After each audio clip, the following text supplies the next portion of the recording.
question in the air. It's not my personal question. Can you guide from self-awareness to universal awareness? If self is one, there must be a link between self to self. Of course, there is no distance. But I am aware in only myself. You are aware in me. How it is possible? This one.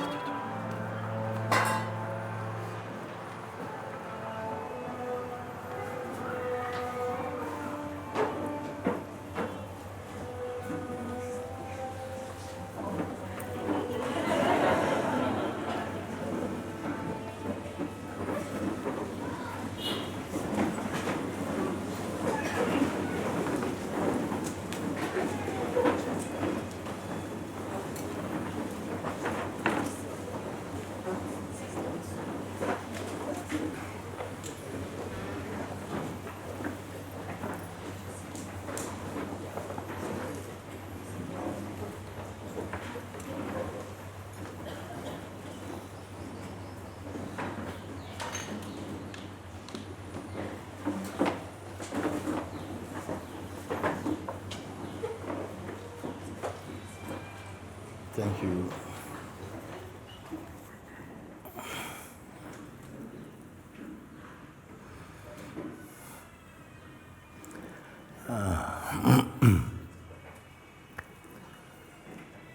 Oh. Namaste. Welcome everyone to this afternoon's gathering here. And if there are anyone following via broadcast for today, for this afternoon's gathering, very big welcome to you. And as I hinted this morning, or maybe also a couple of days ago, that during the time, can you all hear, or the back also? Yeah, thank you. During the time that Satsang has been taking place, letters have been coming in daily.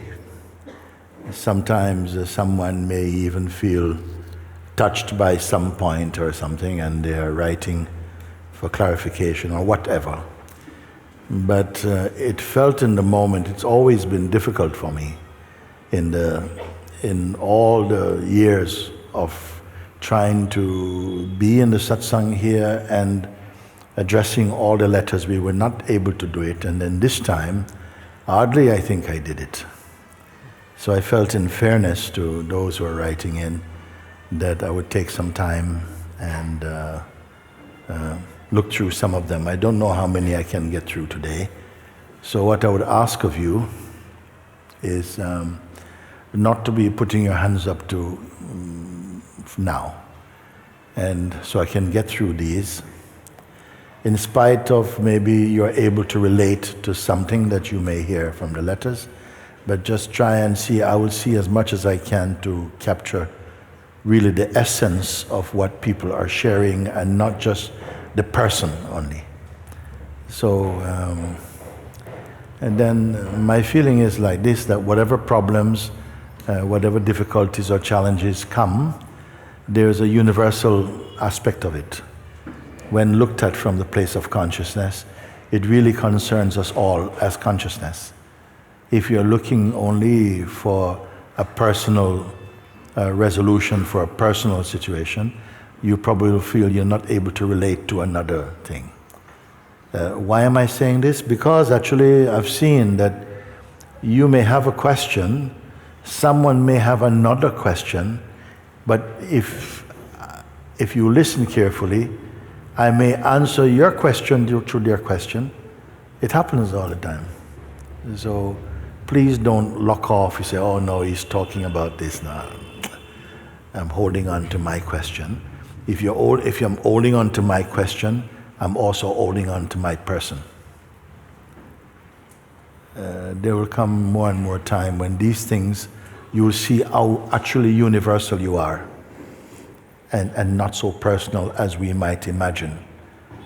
As you listen and continue to deepen in your own inner self, you'll come to realize how universal actually the consciousness you are is.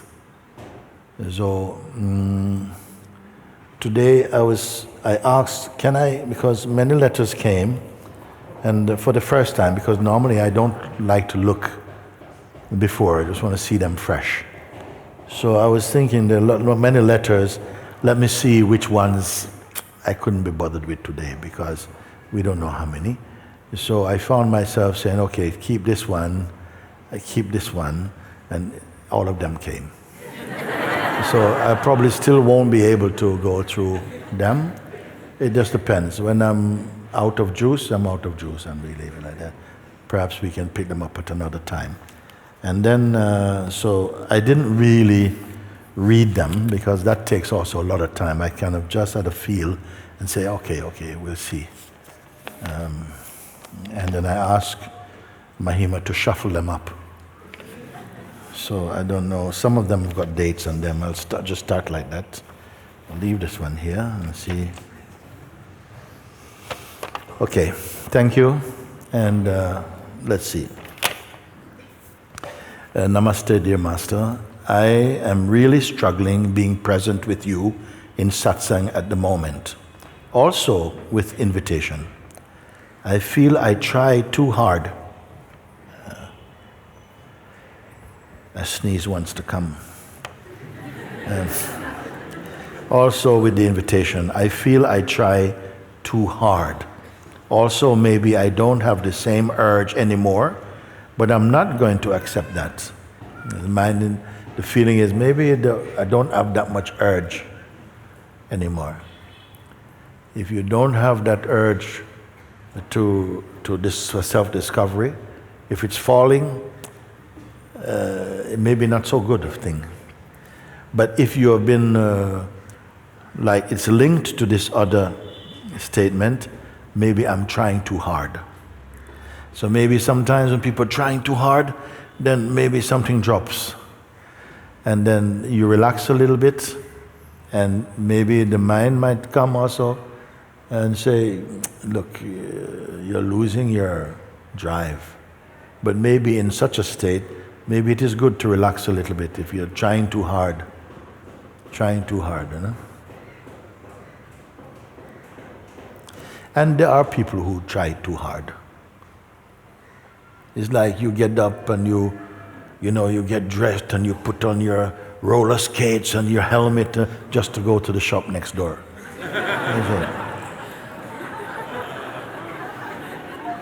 So that happens in satsang too. You're trying to be the self.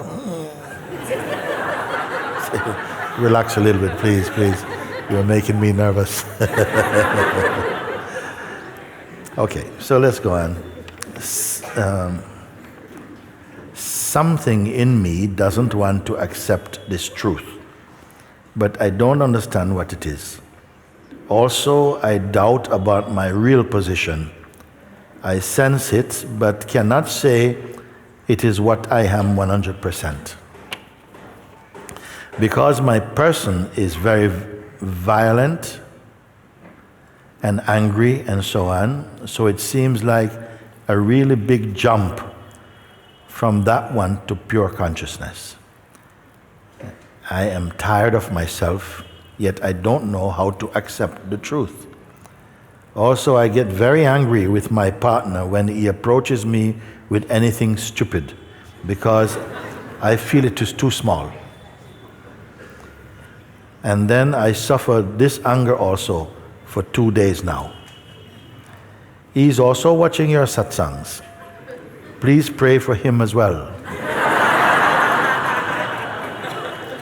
I have a yearning for this truth, but it seems I really have the worst ego as well. Anything you can say about this is a blessing. Thank you, you.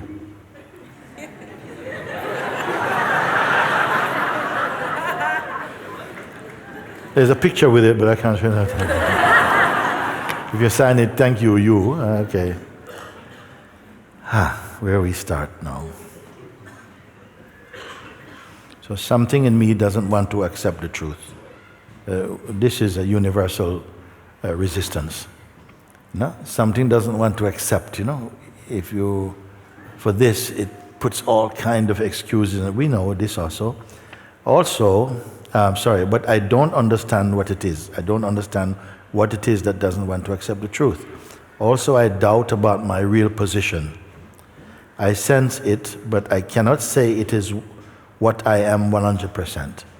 Who is measuring? I cannot say it is what I am 100%. Because my person is very violent and angry and so on. So it seems like a big jump from that one to pure consciousness. I am tired of myself, yet I don't know how to accept the truth. I'm reading over, as you see. Also, I get very angry with my partner when he approaches me with anything stupid, because I feel it is too small. And then I suffer this anger also for 2 days now. Again. He's also watching your satsangs. Please pray for him as well. I have a yearning for this truth, but it seems I really have the worst ego as well. Anything you can say about this is a blessing. And so all the things you talk about, I can put them all together, because if you try and go one by one, you will not be able to do anything about it. It's all just coming from the ego, which is more like a spoilt child. And whatever you nothing, no. I want to sit, no. Keep quiet, blah, blah, blah, blah, blah. So what to do, what you will do. And then you can't take this child and put it somewhere, this one, because it's a Siamese twin. They can't get away from him. What you can do? So I don't take all these things one by one seriously. I don't take it like that. It's just coming from the ego, which I'm not going to try and cure the ego. It's like, even if you spend 10 years trying to cure it, in the end you still have to throw it out. Throw it out means it's not worth trying to cure the ego, these things, the ego behavior. Most important is to recognize you are not it. You are not it. That may be more simple for you, may be more simple, because to point what you are is not something you can see. You cannot see what you are, but you can see what you're not. I used to say there's nothing you need to do to be what you are, because you are there. But there's something you need to do in order to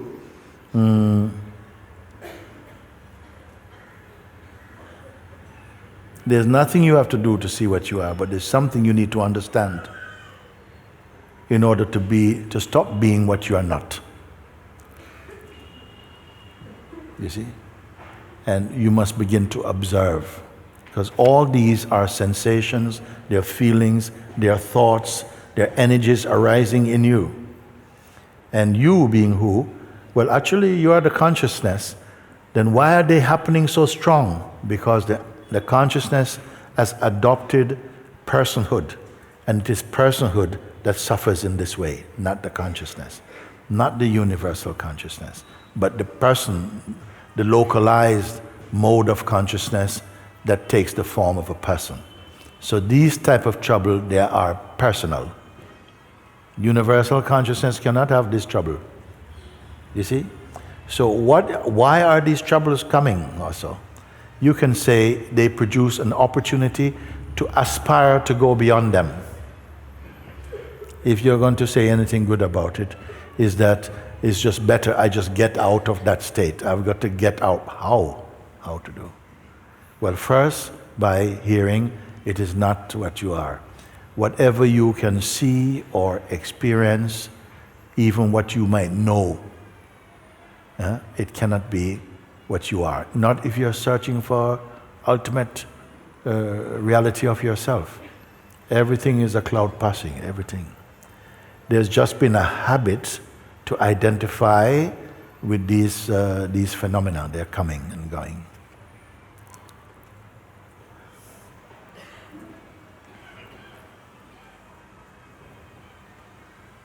I am tired of myself. Of course you're tired.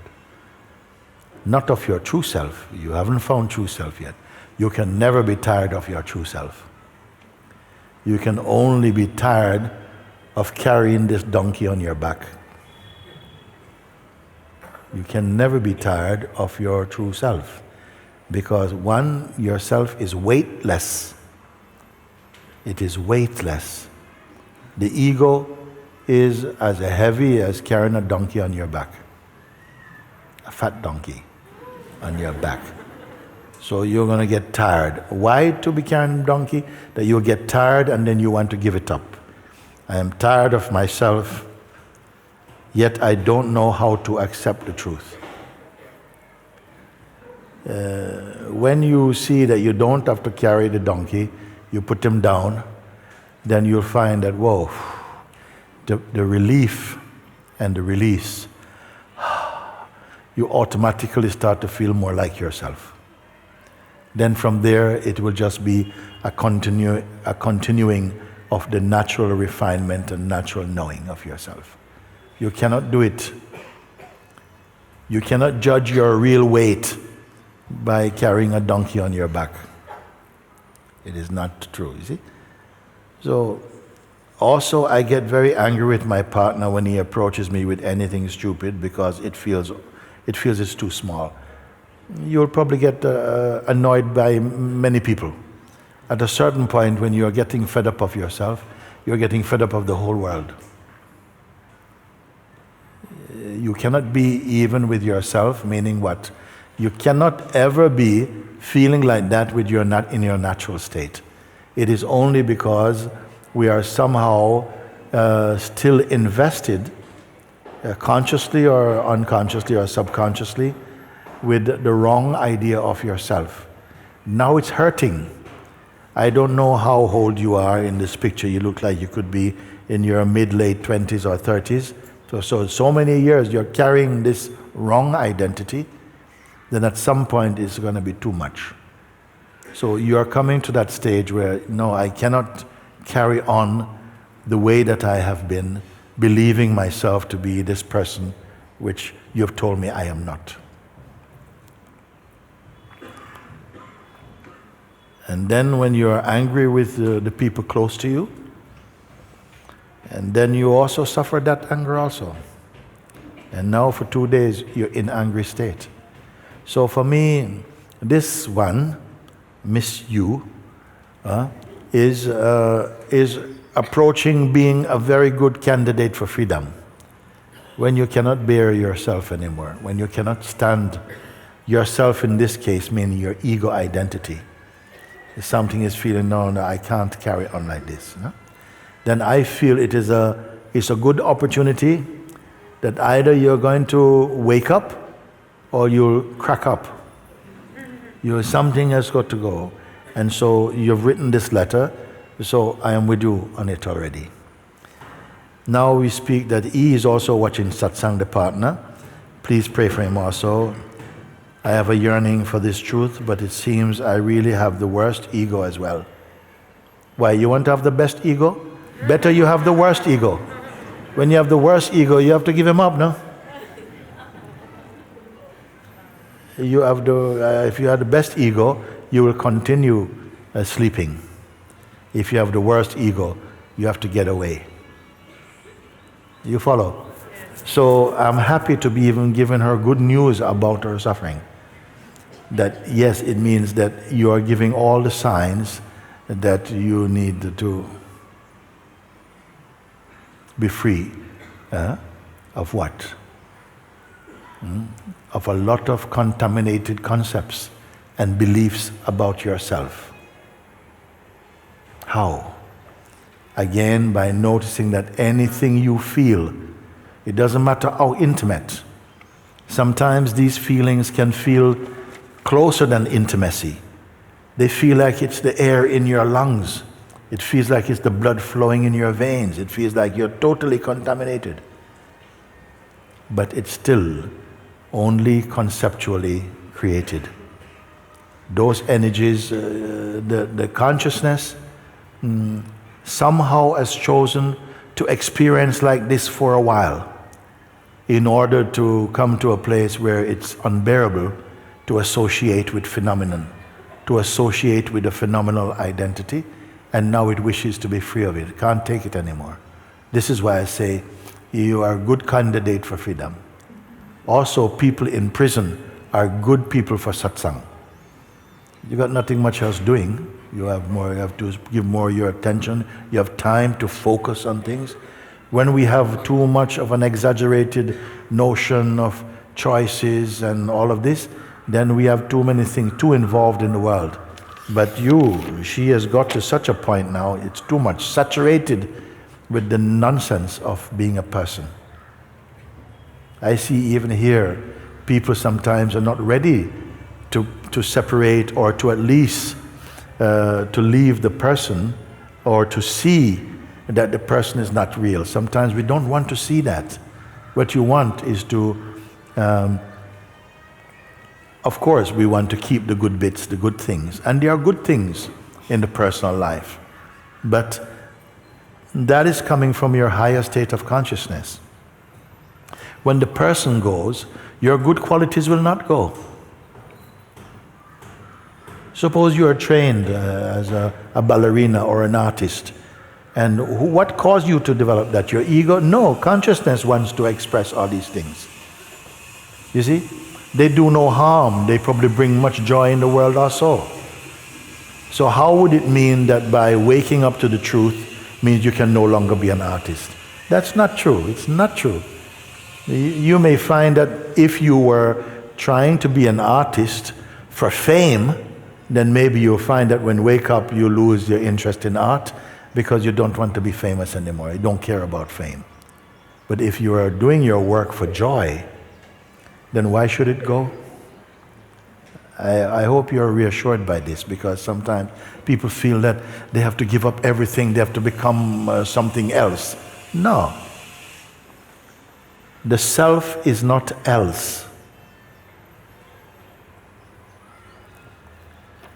So where to go now? The bottom part I don't need to read because that part, but it's all in here, in this part, that I've read something doesn't want to accept this truth, but I don't understand what it is, so don't worry about that. Also, I doubt about my real position. I don't want to come in there. I sense it, but I cannot say what I am 100%. You cannot, of course, because you are in the ego state. What can you see? Everything is some twisted concepts, misconceptions. So I would not want to listen to your story. If you are telling me something, I'd say no. It will be contaminated with too much personhood. So where can the help be offered in this letter? My person is very violent and angry and so on. So it seems like a really big jump to go from that person to pure consciousness. And I'm tired of myself, yet I don't know how to accept the truth. So all these are the symptoms of ego only. So I'm not trying to treat the ego. And same thing with you, if you can relate not to the specifics necessarily of the letter, but the tone of it. I'm not trying to cure the problems of the ego. I'm trying to show you who you really are. And then if you catch this, then the whole ego falsehood will somehow get seen and left. This can be a full cure today actually. It's possible. But you have to take the medicine.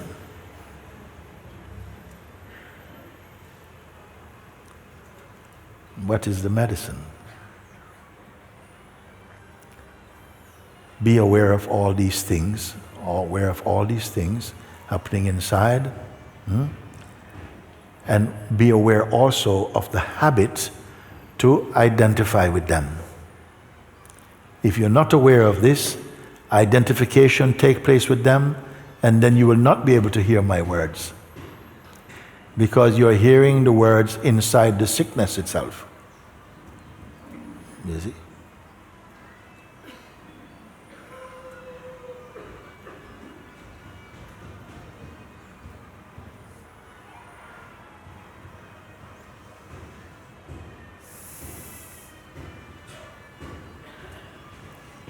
I get very angry with my partner and so on, because he says, when he says something stupid.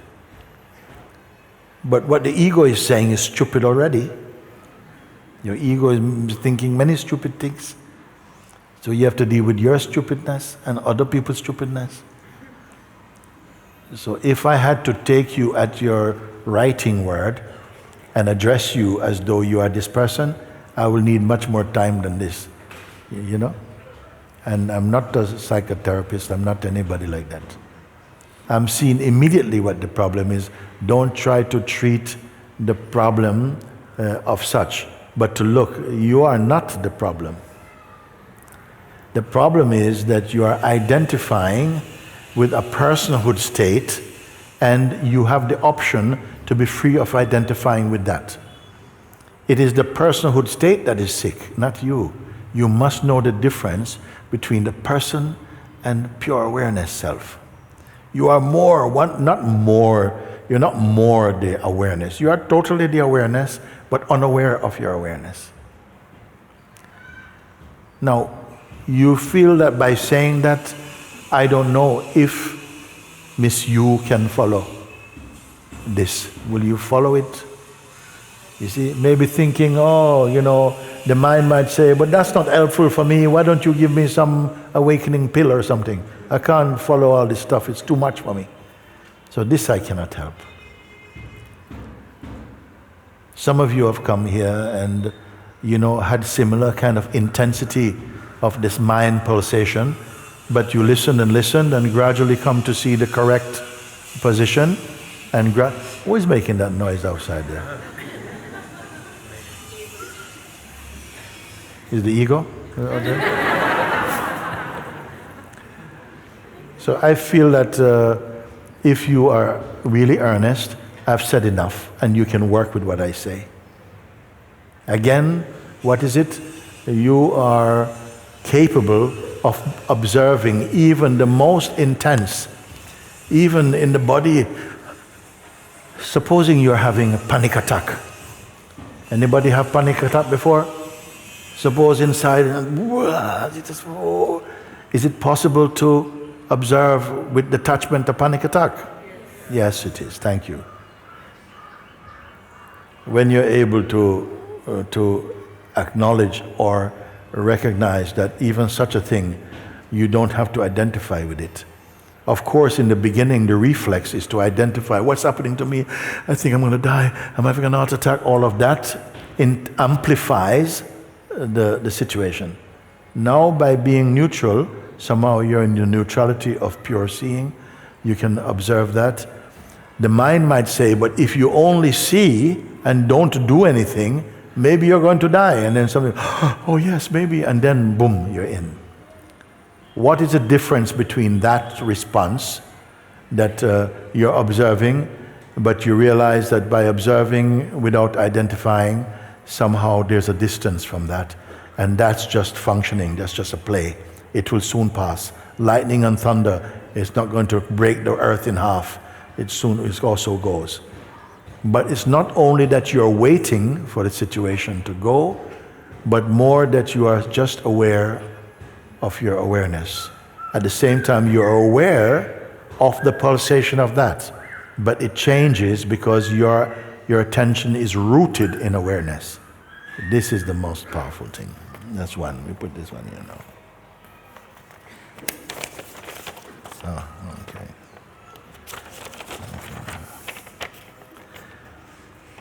I have severe depressive disorder that has a debilitating effect on the body and mind.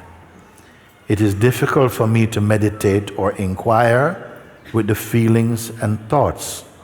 I also experience intense feelings of dread out of the blue for no apparent reason. So I also experience intense feelings of dread, like something, just suddenly, without expectation, it can come.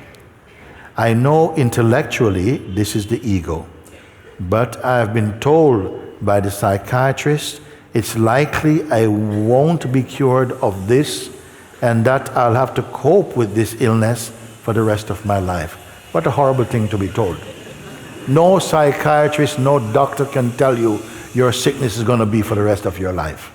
None of them can. They can tell you, but you should not believe it. You should not. I know I have some doctors in the house. I know there might be some psychotherapists and psychiatrists in the house. I am telling you. If somebody tells you you're going to be like this for the rest of your life, don't accept. Some things we can say, yes, it is likely that this condition may go on maybe for a long time. But as long as you have some faith, and as long as you know you're not the body and the mind, you are not doomed.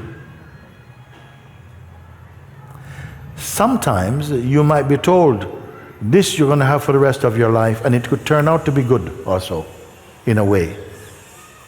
I'll give you one example. I remember some time ago, there was a man in Satsang, in Papaji's Satsang, and he was always, bit of a playboy around the place. In Satsang, he's always fooling around and so on.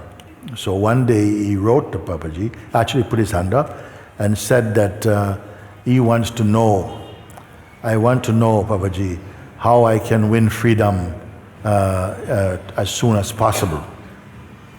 So the master said to him, yes, I am aware of you, and I just want to tell you, you will not be free in this life.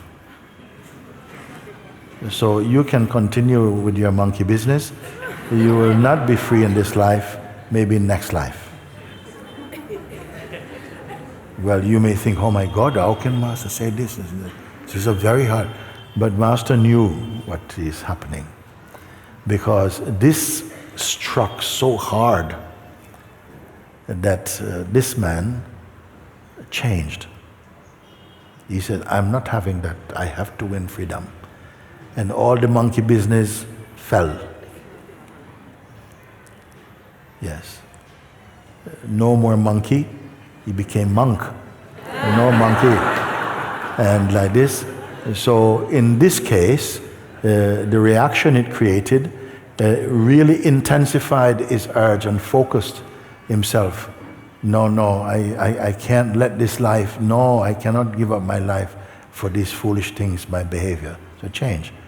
So in one way I can say everything is everything, it's okay, whatever. But I feel that to say that to someone who is very weak, not that doctors say intentionally for anything, maybe feel, yes, according to my discipline, you're likely to have this for the rest of your life. And it could be true.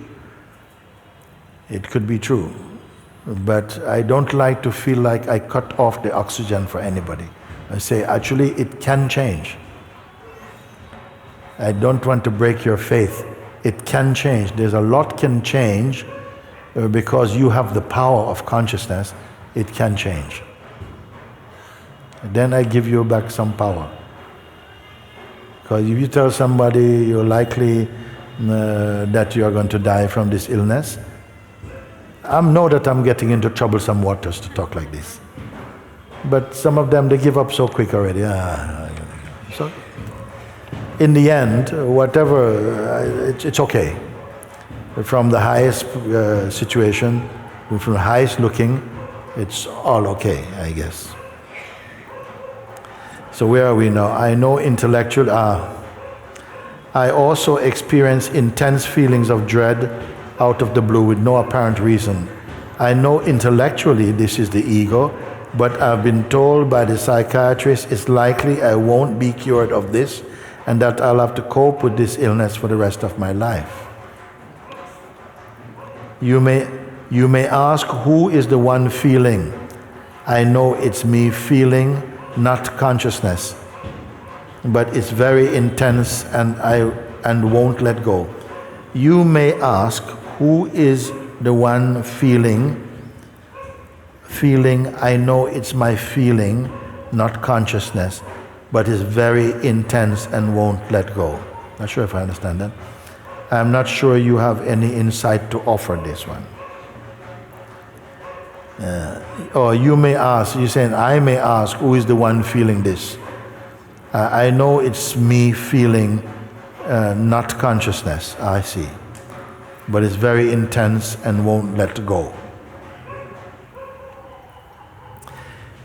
My single point I come back to, even if something feels, I'm not going to let go. It's only because you believe this and you accept this, and it feels like it's going to be some very long, drawn-out process. But if you observe this is just a voice, it's a feeling appearing now. Soon it will also go. It may also come back, but I'm going to meet it the same way. It is only something apparent. It comes and goes. Do you get this thing, why I'm pointing like that?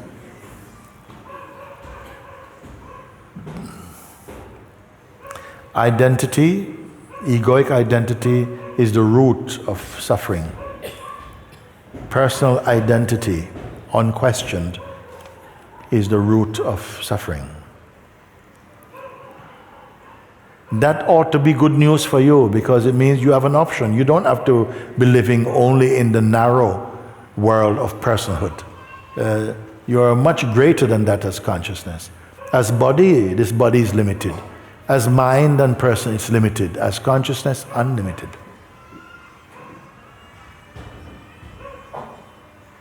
But the body-mind is where desires function, whereas in the total state, there's no desire. Why there's no desire? Because it is the perfect state. All things are naturally in harmony and balance there.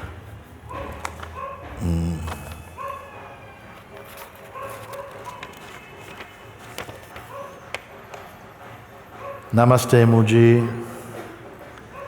Since I am not able to make it to Rishikesh, I wish to ask you, I am in a situation where I see my parents being harassed by some family members, and they are in a helpless state. I see them, especially my mother, doing everything in her capacity, yet going through continuous betrayals. The situation has now prolonged for more than 6 months. I feel my mother doesn't have much more time in the body. It was sort of revealed in a dream, and I don't want her to carry resentment or hurt in her heart. My father is also in a very bad state, seeing my mother and himself going through it. I want your help regarding my mother, and also I want to ask, I can witness the weakness and be empty, but how will it help my mother or the situation? If I am in that space and it is not effortless at the moment, and the external atmosphere is so disturbing. I just want to know, does it help? And how does it help? And is there any way you can help my mother? Please, Mooji, I need a reply. This is an emergency. Niti.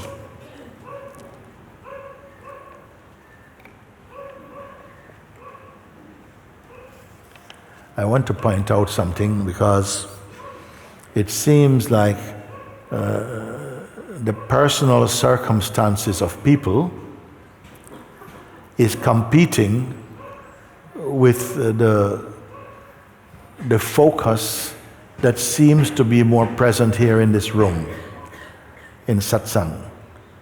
Something is coming up. The mind is coming up more about resolving personal issues, and not understanding that if you awaken to the truth genuinely, it will begin to shed new light and healing on your circumstances and situation.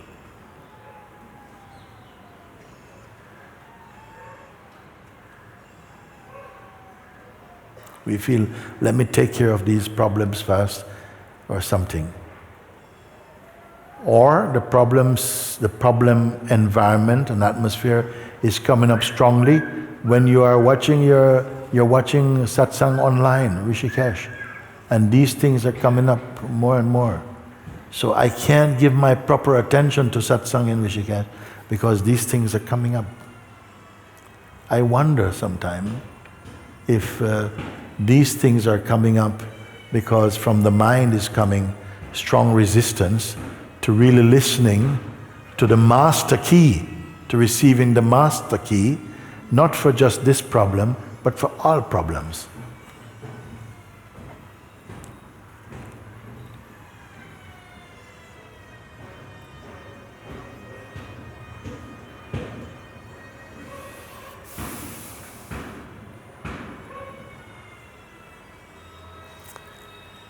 You're awakening to the truth because your mother didn't write this letter, father didn't write this letter, you wrote the letter. So if you yourself received, freedom from the one who is worried and concerned and want to do something, if you could wake up to the truth of who you are, that would be greater help to your mother and father. You would bring God into the house, not medicine. You follow where I'm going with this? Of course, you write like this, I bless that situation, in fact, that yes, okay, that by grace the situation will change. But then next situation after next situation.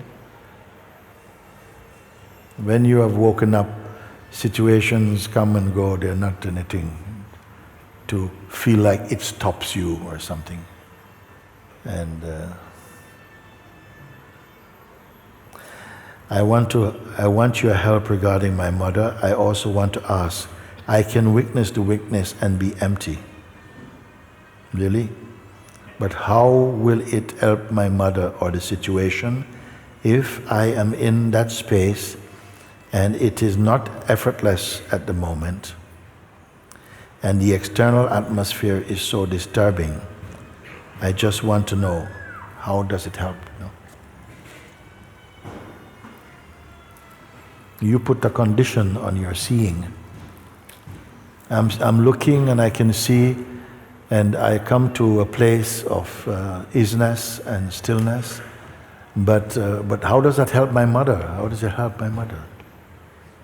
You have not taken your medicine.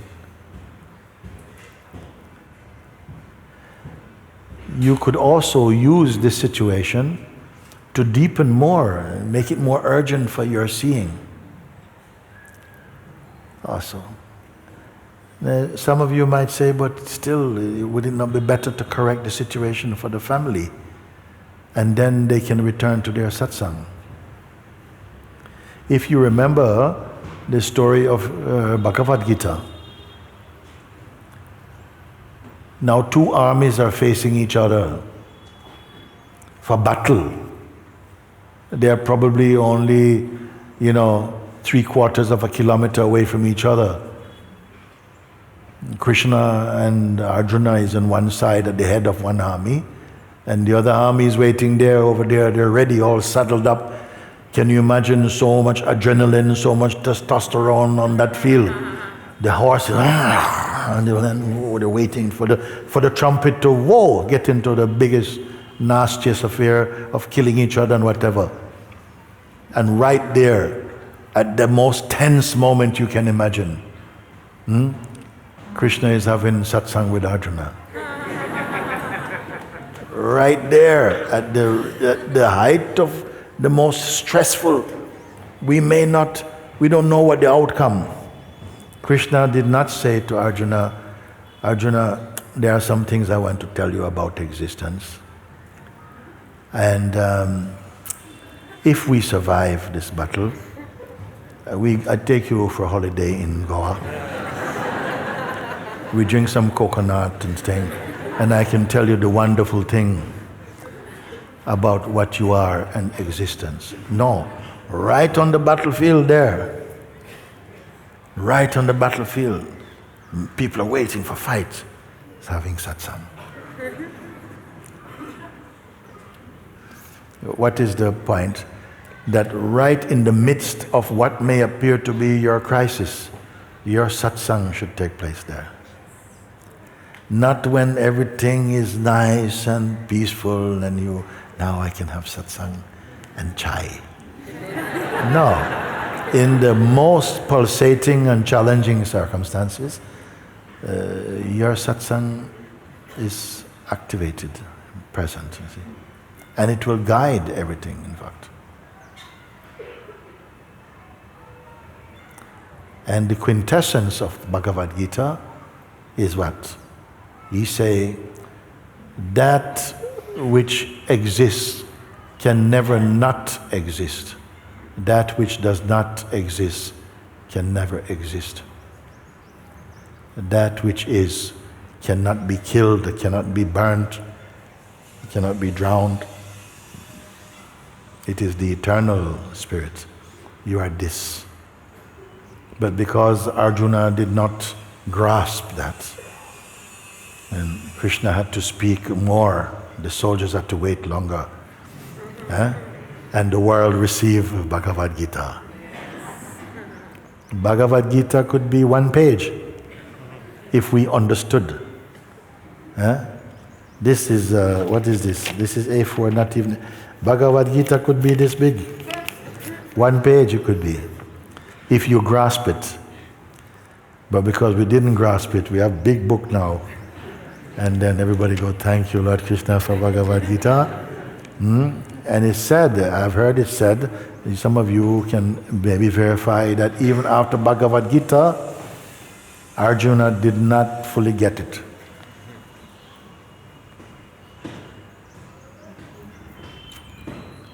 Can anybody verify? Yeah. Yes. We can verify that that's what's been said. We don't know what actually happened to Arjuna. Maybe Arjuna has come back to satsang today.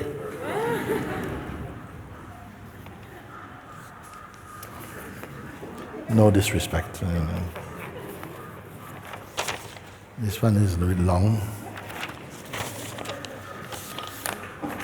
See if we can have one fun one,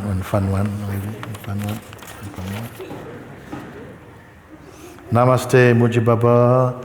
You said even the awareness is observed. Could you please talk more about this in your next satsang in Rishikesh? Deepest regards and gratitude, Arjun.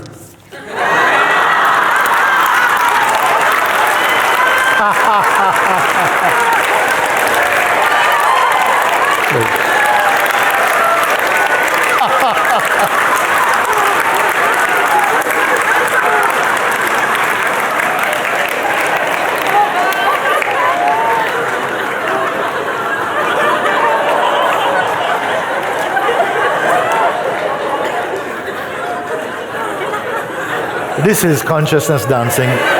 This is consciousness dancing for sure. Look, and it doesn't say Arjun somehow such a dev or something. Just Arjun.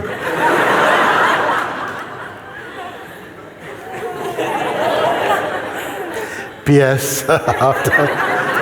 After trying to observe who or what is observing the awareness itself, the attached following symbol comes to my mind. What does that mean? I don't know. Anybody know that symbol? It's like a curve with a line and a dot. I don't know. We don't know. Maybe it just made it up or something. I don't know. Look at that. You said even the awareness is observed. Could you please talk more about this in your next satsang in Rishikesh? Deepest regard and gratitude, Arjuna. Okay, Arjuna, okay. Even the awareness is observed, but it is not observed. Only awareness can know awareness. Non-dual. When I say it is a non-phenomenal, I can't get over it. When I say it is a non-phenomenal recognition, it means not one thing recognizing another thing. It is spontaneously known. By knowing what you are not, you intuitively come to know what you are without needing to see. Also, you see?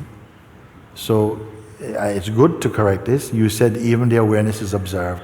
So maybe the mind goes, you see, so there's something more deeper than awareness.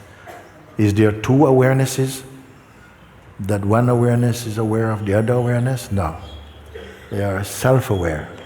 When I gave example today, is keep on putting the attention first on the sense of being. The sense of being. This conscious presence. Without creating any images about it. The energy gets reflected back and one experiences the environment of the seeing. That is also perceivable. This is not yet absoluteness, you see. And then also gradually, there is nothing to reflect back consciousness. Only consciousness, the pure consciousness alone is there. What can know this? Consciousness only, no. It doesn't know it informationally. It knows it spontaneously. I'm going to keep this letter over here. Maybe and the one before, I don't know. They go together. Okay. Dear Mooji, namaste and thank you for receiving this letter. Okay. I was listening to one of your meditations and was deep in my looking when you said, there is no person. This hit me to my core, and in that moment I felt nothing but the shell of this body, and yet as though I contain within me the vastness of the universe. My mind, though, panicked as it could no longer reference my person. You get this? The beginnings of a panic attack ensued, and I gradually took shape again as my mind persisted to identify with something other than the self. Witnessable? Since then, my mind has become so busy, particularly with thoughts of how dangerous this process is, and that without my mind, I would be left vulnerable. In my heart, I know these things are untrue, yet this fear is so strong and feels, although it is illusory, to be a barrier to me stabilizing in my true self. Timeless love, Lucy. A good letter to hear today? Yes. I read again. I was listening to one of your meditations, as was deep in my looking, when you said, there is no person. This hit me to my core, and in that moment, I felt nothing but the shell of this body, and yet as though I contained within me the vastness of the universe. My mind, though, panicked as I could no longer reference my person. Also, one friend, she was walking through the market, and she had been to Satsang, walking through the market, and she said after, something vanished. My identity vanished, and all that remains was this sense of walking through the market. There was just walking through the market. You know? Not the body by itself walking through the market, nothing in it, but not with the personhood identity there. It had gone. There was the awareness and just the body moving through the market. Yeah? In awareness. Awareness is there, but the usual tenant of the house, the person was not there. Then panic came, and the panic came, it is as though back in the body, and then a feeling of, thank you, followed by a feeling of, oh no, what have I done? This type of thing. No? So this has happened quite a few people. They experienced absence of personhood, but and in that instant, there is just the vastness. I mean, there's no end to what is there. You see? But the sense of the person vanished, and just pure consciousness is there. But then a panic came, and with the thought come, what did the thought here say? My mind panicked though, as it could no longer reference my person. You know, where are you? What's happened? Then some fear triggered some fear, and the fear sucked the sense of the person back into the body feeling, and immediately followed by, God, what was that? Thank you, I'm back. Followed by, oh no, did I miss my awakening, or something like this? The beginnings of a panic attack followed, and I gradually took shape again as my mind persisted to identify with something other than the self. Can you hear this? You understand this? People at the back, is there? Acha, okay. Since then, my mind has become so busy, particularly with thoughts of how dangerous this process is. Process of what? Of awakening and discovering that the person is thinning away. The personal reference seems to be thinning away, and in that moment there's a feeling of I'm disappearing. Many people go to the doctor. They go to their doctor and saying that I feel like I'm dying. It's true. They go, doctor, and doctor, I think I'm dying. I think I'm dying. The doctor checked them and says, nothing wrong with you, Mr. Mind. Because they cannot find the usual reference for the personal self, for the person. That something is, so that reaction comes. So now the mind, the beginnings of a panic attack ensued, and gradually took shape again, and I gradually took shape again as my mind persisted to identify with something other than the self. It did not want to come back to the self. No, fear of the self has arisen. Since then, the mind has become so busy, particularly with thoughts of how dangerous this practice is, and that without my mind, I would be left vulnerable. That means you need your mind to protect you from this infinite self. In my heart, I know these things are untrue, yet this fear is so strong and feels, although it is illusory, to become a barrier to me stabilizing in my true self. This is a good letter to read today, because it will come. Sometimes when you have come to a profound experience, I said, very good, but now a storm is coming. And this storm is the mind. It's going to play everything to sink this ship of the self, so to speak. With every doubt came panic attack. Came. Panic attack feels like you are going to die now. And you know why you're going to die? Because you want to wake up to something. This thing is not good. It's going to destroy you, and this is mind. Can you overcome this attack?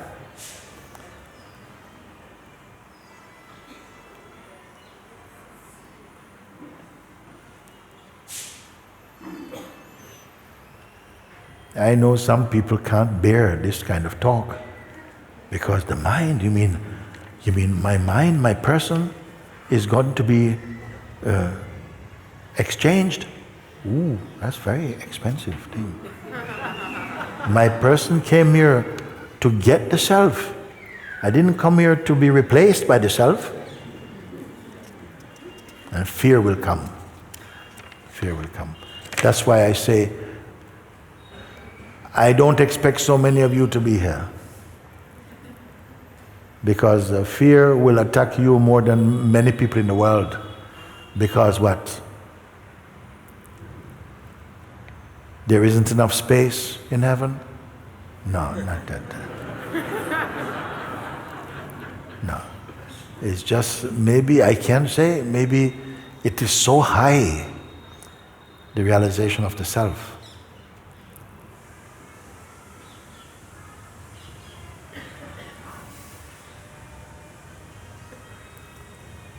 And all of us are carrying the virus of personhood to come out of that, and you cannot cheat.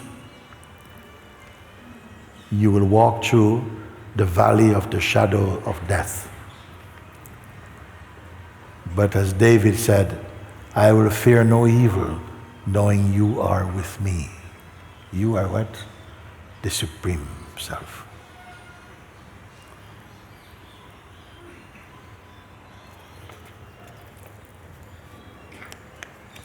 So the mind has become very busy, particularly with thoughts of how dangerous, she put this process is, and that without the mind, my mind, I would be left vulnerable. Who is going to be vulnerable?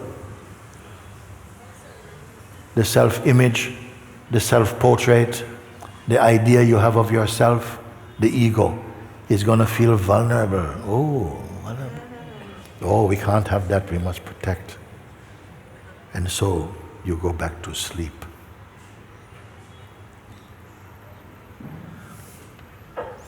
In my heart, I know these things are untrue, yet this fear is so strong and feels, although it is illusory, it has become a barrier to stabilizing in my true self.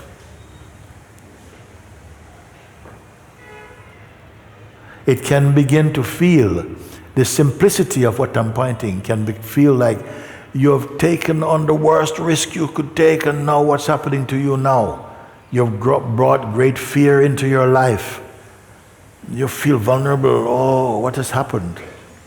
And some people, they turn away. They even turn against also. They also maybe become enslaved by these thoughts. And everybody has this seed of fear in them. But you remember, many are they who transcended and came back as the evidence. Yes, I am here like that. Don't worry. Don't be afraid of this dragon. So my question to you is, are you here to go all the way? Yes. This is very good.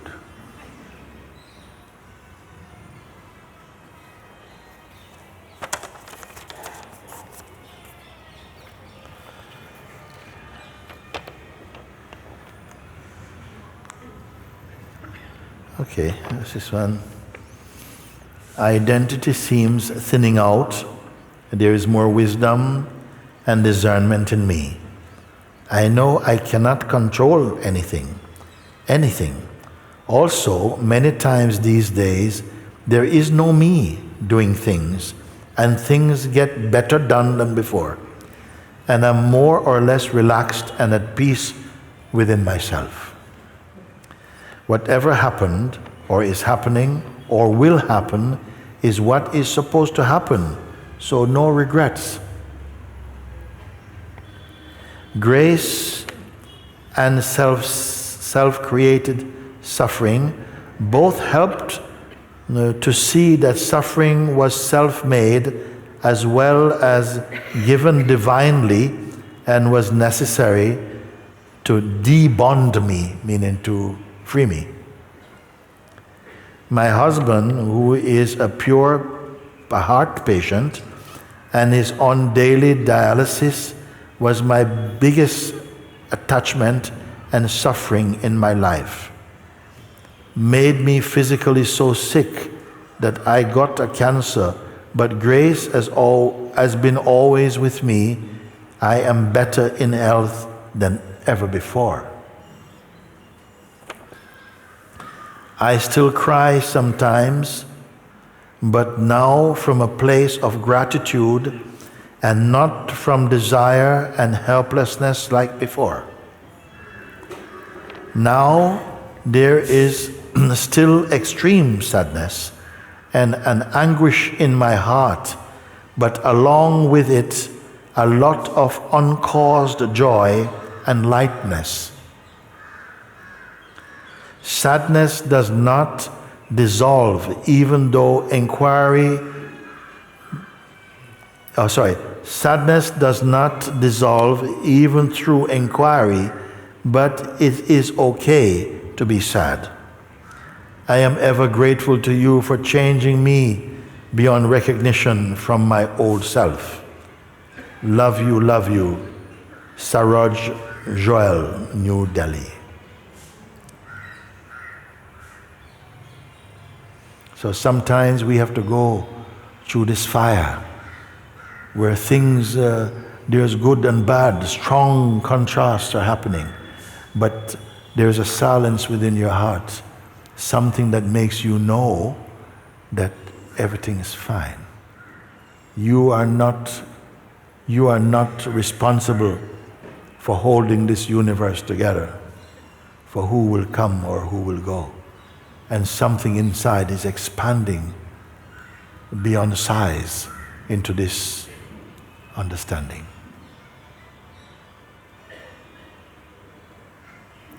I am ever grateful to you for changing me beyond recognition from my old self.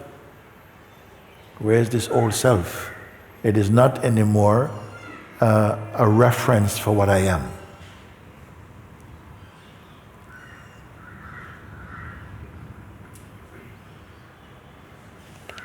Very good letter, very good letter.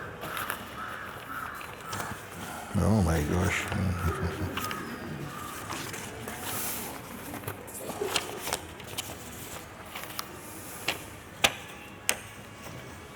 Dearest Mooji, when I started to awaken, I had an experience of the universe speaking to me through people constantly. Anytime I posed a question, it would answer back. I also would have moments where I would touch this deep inner knowing of why things are.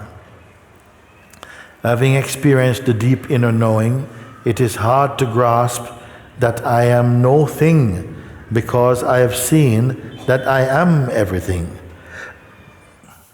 It is just the no thing. Is it just the no thing posing as everything? And if it is no thing, why the deep inner knowing? I have yet to receive a response to this question. Can you speak to this? With great love and respect, Terry Wells from Lake Tahoe in USA.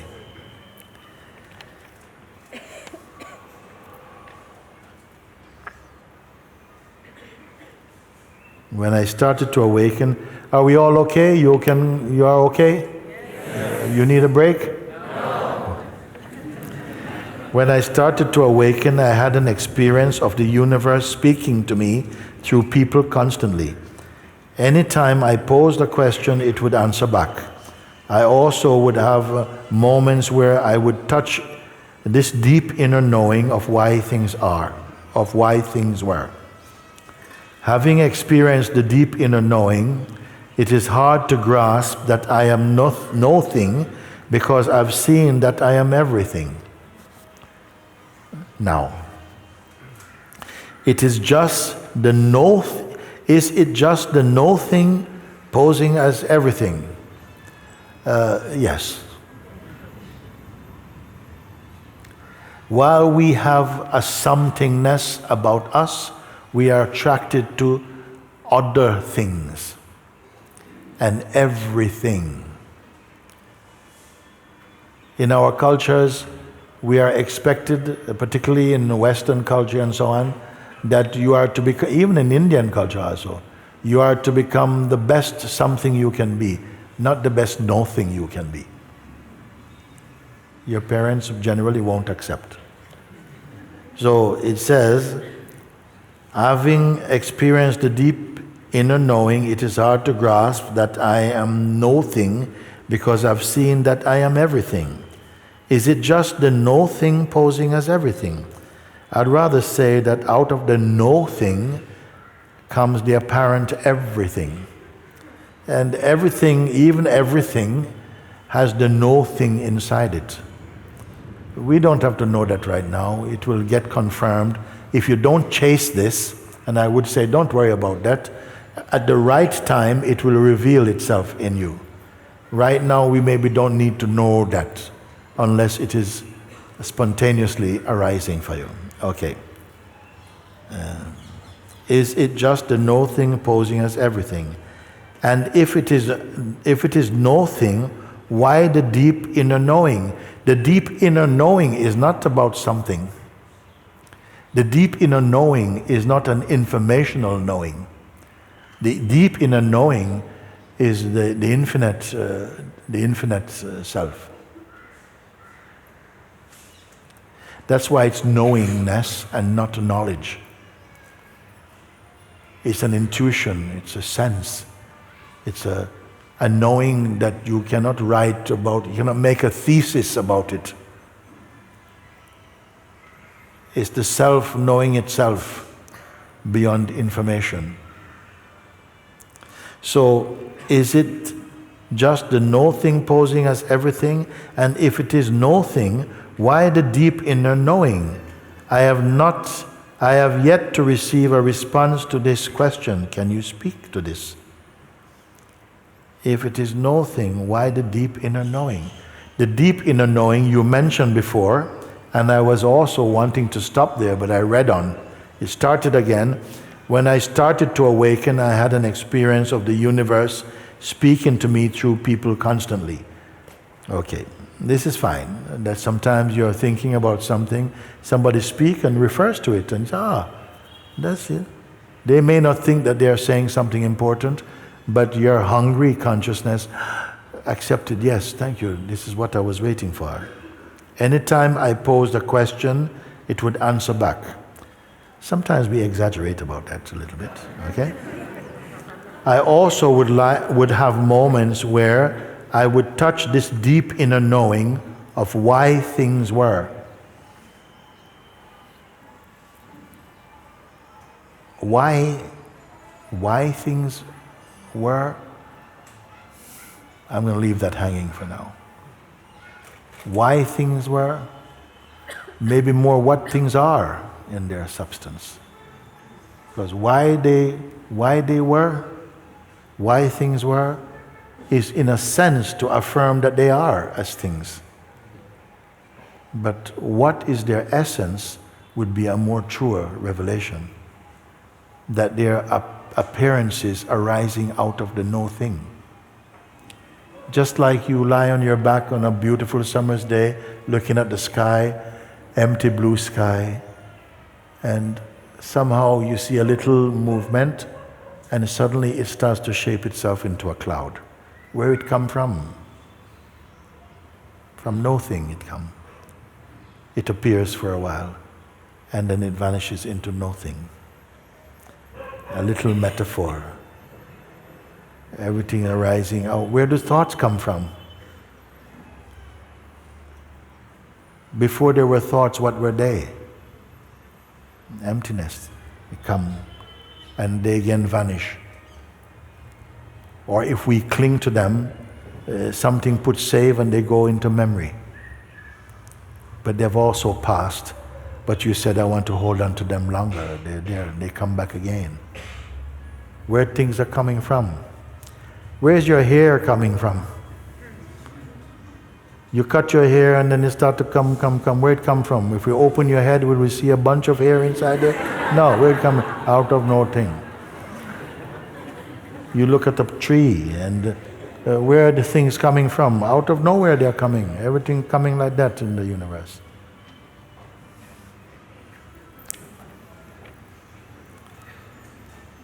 Having experienced the deep inner knowing, it is hard to grasp that I am no thing, because I have seen that I am everything.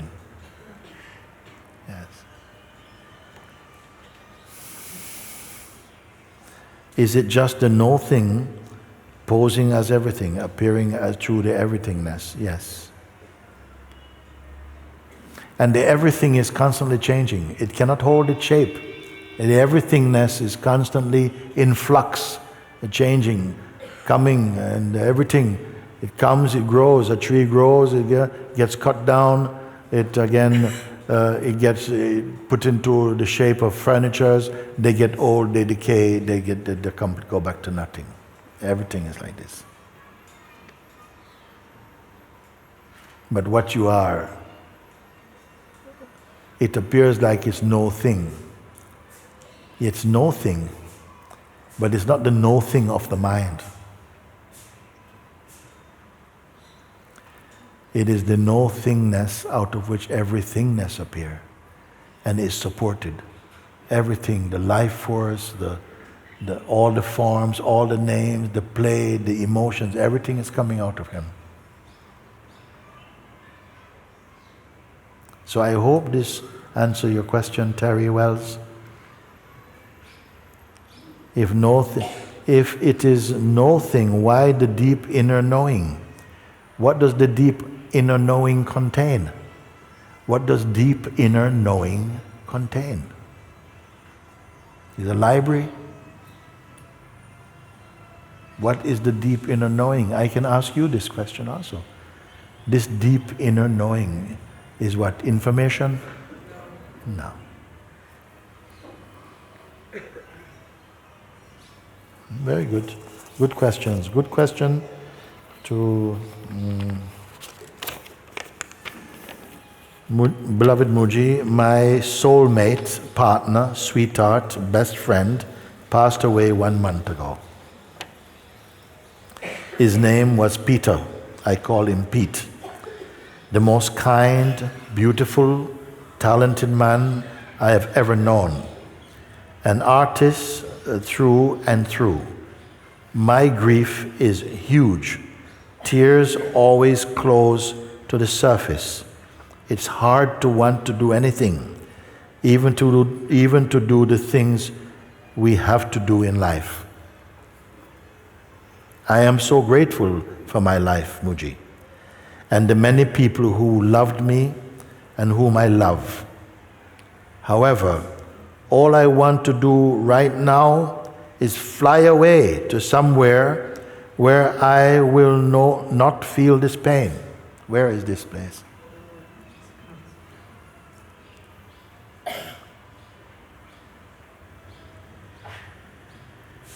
Would you please tell me something that I can hold on to during this heartache? So much love to you, dear Mooji. Jnana. This pain, so intense, your beloved, your closest friend, your dearest companion, your lover, your beloved, is now gone. Deep pain, deep grief is almost swallowing the sense of yourself.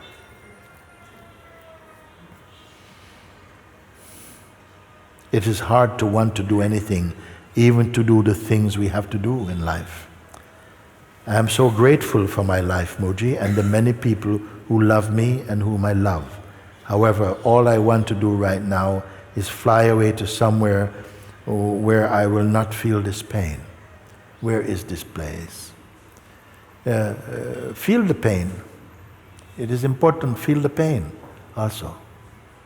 But the pain is heightened by the story and the attachments also, which also you must feel. there is something in that. There's also a lot of spiritual vitamins in this experience. Feel the pain. It is natural to want to escape. That is also natural. I want to go somewhere where this pain does not need.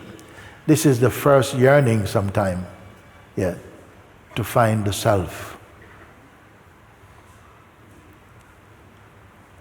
You feel that when a human being passes away, God is grieving. Oh no, not this one. Oh, I love this one so much.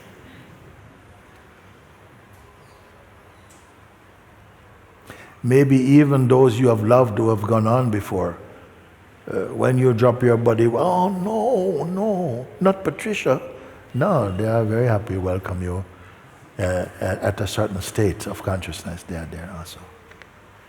But in the human story, in the human level, deep attachment is formed and intensified because of our own attachment to our bodily form and their bodily form also. And if we are too attached to the bodily form, sometimes we have not taken the time to discover your beloved's formlessness while they're with form also. You follow? Yes, it's easy because we know the language of form. We try to get the best language in form. But have we developed the real love that goes beyond bodily attachment and association also? Can there be love in the awakened state? Sure there is. Yes, but can there be love? Can a man be married? And can there be love in such a state? Yeah, of course it is. A beautiful love. A beautiful love. A love without craving, without addiction, without fear also. A love we should discover.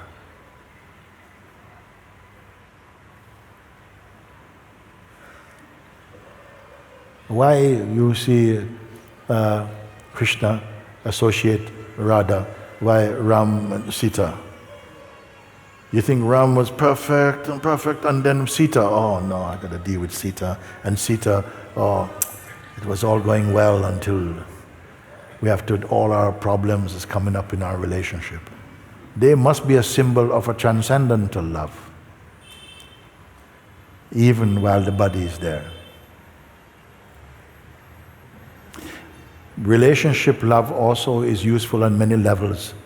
Romantic relationship also, because it reaches places other relationships cannot go to. Sometimes it goes to the places where you have your deepest fantasies, your deepest desires are exposed in them. So it plays a part in the game of life and the journey of evolution and transcendence also. It is there. In your spiritual journey also, it will be there. Pleasure and pain is in service to our awakening. Success and failure, happiness and tragedy is also part of the environment through which we must grow, like that. So. Yeah. I am so grateful for my life, Mooji, and the many people who love me and whom I love. However, all I want to do right now is fly away to somewhere where I will not feel this pain. Feels like that. But the pain has a play, has a part, a role also. And it will also clean something, refresh something, awaken something also. Many people, their spiritual life blossomed out of also tragedy and pain. Would you please tell me something that I can hold on to during this heartache? Well, I can tell you something that you can let go of. You can try also, because why the pain also is the idea you have of who you are and who your partner is in reality. And something can just begin to see and to let go of everything for a moment, even the idea I have of myself. If you don't want to let go, you may say, observe it. It's a softer way. Because they let go, think, oh no, the reflex is to cling and no, I don't let go. Do I have to let go? No, you don't. But why don't just observe it? Because if you can observe it, it can be there. But also if you are observing, you get the chance to experience the place where you are observing from, and that it is a higher place. And this is very good. So what to hold on to? To hold on means duality. I'm holding on to the memory, I'm holding on to the hope. Yeah, it's fine. All these things are steps. But try, if you can, let go of everything or observe. Start from emptiness and look and see. Just observe. Does the emptiness need anything? Does it need completeness? Does it need attachment? Does it need association? Like this. Can I speak like this to you and you grasp? Yes, yes, you can. You can.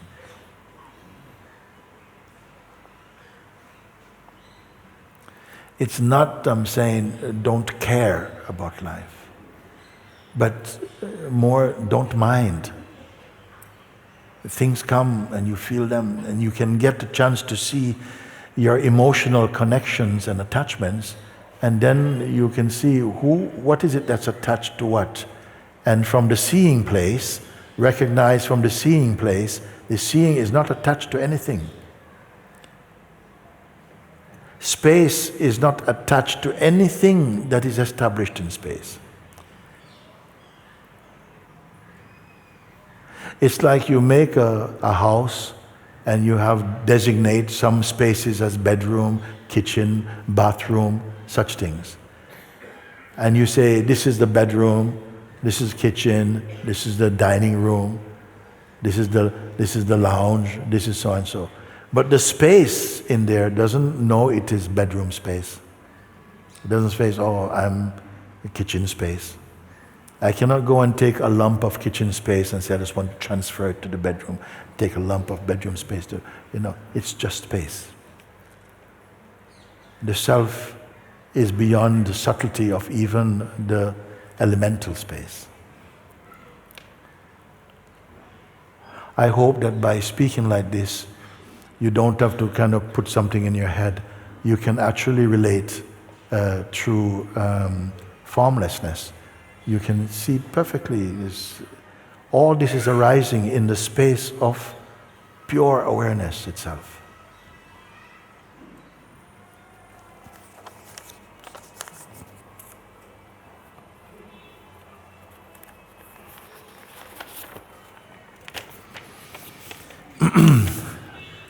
When you've had enough, you show me. Or you can start to leave or something. Dear Mooji, I don't want to live. Why you laugh? I don't want to live. I don't want to kill myself either. So I pretend to want liberation, but when the door feels like it's about to open, I refuse to pull the handle. Can you relate to what I'm speaking? The opportunity passes and I end up in the same place I started from. I am completely disconnected from life, you think. I don't trust life enough to go into it. I just want annihilation. Please help. Thank you, Julie. Again, I don't want to live. Maybe I don't want to live like this.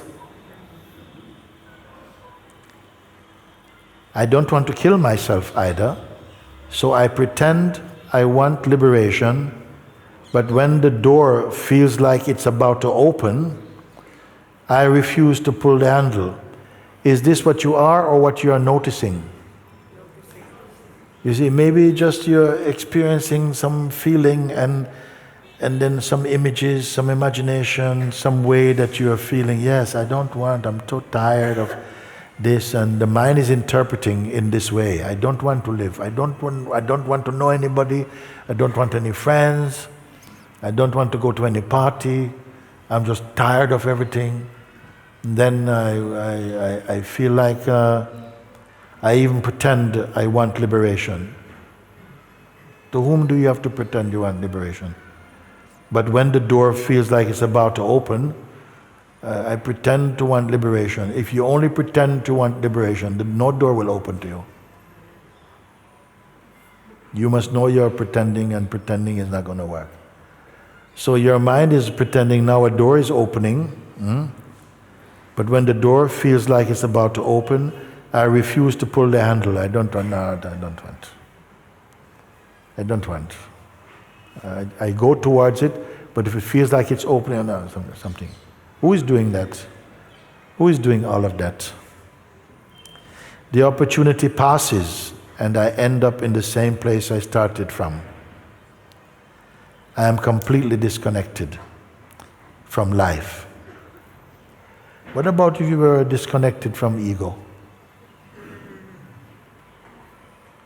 Because who is making all this?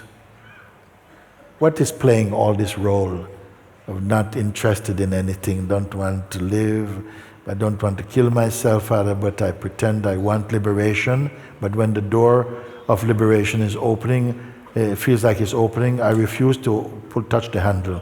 The opportunity passes and I end up in the same place I started from. I'm completely disconnected from life. I don't trust life enough to go into it. I just want annihilation.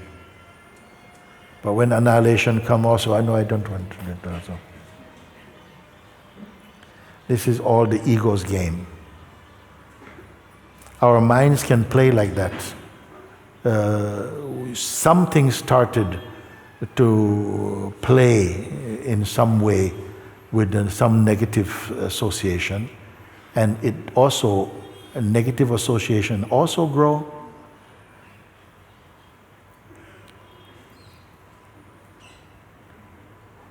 Bad habits also develop, good habits also develop, bad habits also develop. We can see this. I am completely disconnected from life. What it mean you're disconnected? You wrote me a letter. Something is seeking some guidance, some help, no? So that intelligence is still there. I don't trust life enough to go into it. Maybe the life that you're speaking about is a certain kind of life. If you were experiencing life like myself, you would not write a letter like this.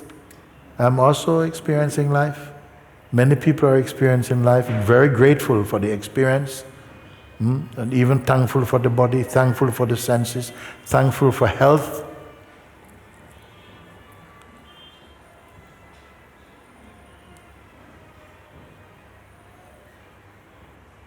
There's somebody who say, I used to complain about the state of my shoes until I saw a man with no feet. So sometimes we say, look at this, I'm complaining about this, but I have so much. You see?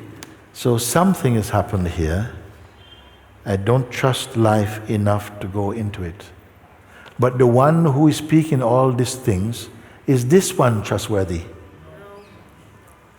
See? I don't trust life to want to go into it. But you who don't trust life, are you also trustworthy? You see? So at this we also look. And then there must be another factor there.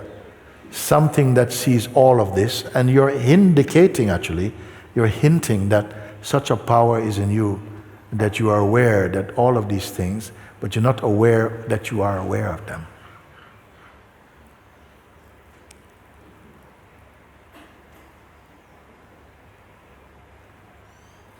My mother, when she was in the last stages of her life, and she had a state, they say like dementia coming. Even one day, Yeah, I spoke to her on the phone. She's in Jamaica, and I spoke to her on the phone. Mom, how you doing? She said, oh, my son, my son. Oh, you're so famous. Yeah? I said, yes, I went to someone's house today, and this lady had your pictures all over the wall. I said, really? Then my sister came and says, T, no. Actually, she was in her own room. She went out and she came back and she came back and she saw all your pictures and she didn't know where she was. She thought like this, no? So then a time came, she also became very sad, and I said, Mommy, what's happening? She says, I'm very, very sad because I can't remember anything at all, actually. I cannot remember anything. And I said to her, but at least you are aware that you cannot remember. And she said, yeah, it's true. I'm aware that I can't remember. And that brought joy. I am aware that I cannot remember. Why? Because there's space in that. There's an awareness in this, you see?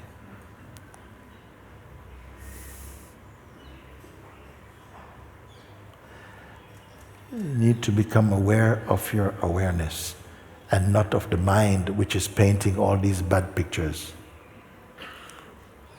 And that already, not big work. I don't want to give anybody big work. You have to go and do these things and all these exercises. No. Simple like this morning I told you. And just start with just being just by yourself. Just go sit by yourself for a moment. Outwardly and inwardly also. Meaning, there's a natural sense of being, the intuition, the knowing, I'm just here, empty. And don't connect with any thought flow or intention or desire or any image. And I said to you in the beginning, if you're not used to it, the mind might come to try and distract and everything, but stay with it.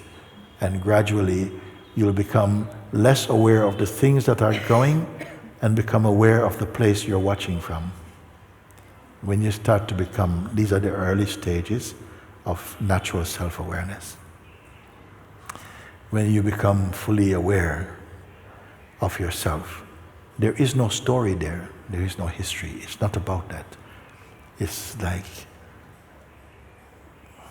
I cannot say what it is like.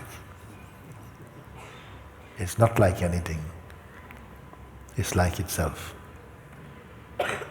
Nothing in this world, nothing that the senses can bring or imagination can bring,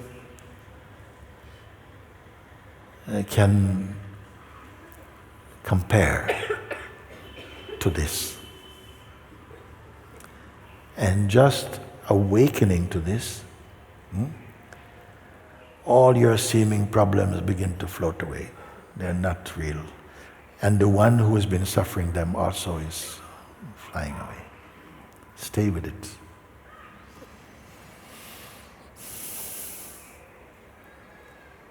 I don't trust life enough to go into it. It's okay.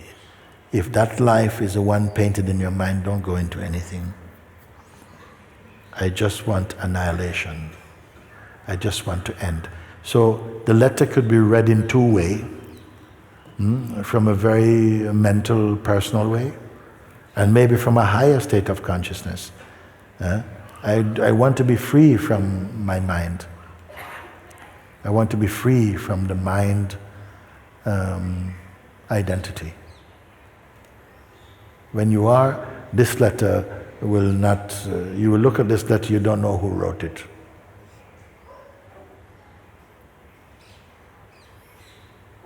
Or you will vaguely remember, yes, it's my old nature would write this letter. Yeah? We move on. No? It's said that with all these strong things we're reading, a little bit of lightness, it's said that one butterfly was going through airport customs, And he got stopped, immigration stopped him. Show me your passport. So they showed the passport, and it's a picture of caterpillar. I said, but stop there. That doesn't look like you. So the butterfly said, it's an old photo.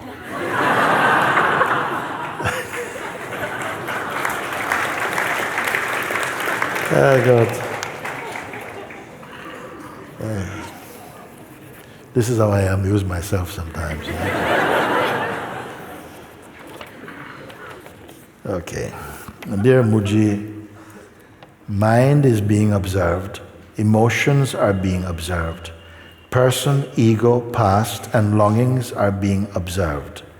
But body is in so much pain, pain is also being observed, but somehow it seems one with pain that you're observing. There seems no distance from me to pain and pain body. Please point me to me. So pain body is also being fully observed. Thank you, Danny. Everything is observing, no? Mind is being observed. Emotions are being observed. Person, ego, past, longings are all being observed. But body, in capital letters, is in so much pain. Pain is also being observed, but somehow it seems one with being. So pain and being become like one. The pain is the pain starts, say, at 4 out of 10 in turn. What about 5 out of 10? Yes. Can you still observe? Yes. 6. Can you still observe? Yeah. But it's very painful. Try 7. Whoa. Can you still observe? Yes. But they're closing. That's observed also? Yes. Try 8. Whoa. Can you still observe? The pain is so loud now. Yeah, but the pain is loud, it's also observed, no? Yeah. Try 9. Stop. But who is saying stop? They're observing or something else? Yeah, it's still observed. It's still observed. No, don't go to 10. No, don't go to 10. Wow! Is it observed? No. Only the pain is here. What knows that? Yes, it is observed.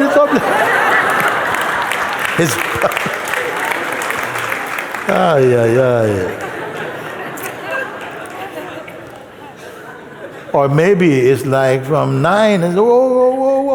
Whoa, is it observed? To hell with observing. No.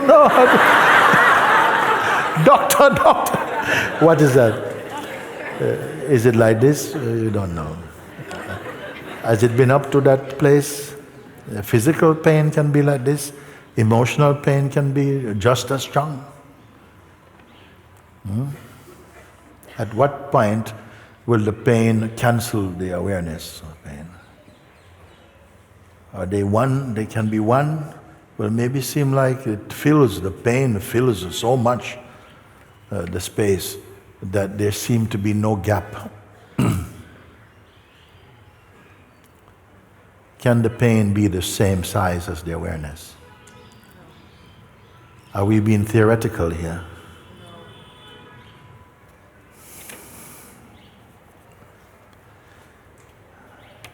Very, very poignant letter, no? To say like this, yes. Person, ego, past, and longings are being observed, but body is in so much pain. Pain is also being observed, but somehow it seems one with being. There seems no distance from me to pain body. Maybe when some experience is so overwhelming, we become unconscious. If the consciousness don't want to bear it, it just cuts out also. or it finishes, it leaves body. Any volunteers for that? No? Not one. It's okay. Namaste, Guruji. You are my only support in this world. I am living only by the love and support given by your and Papaji's YouTube satsangs.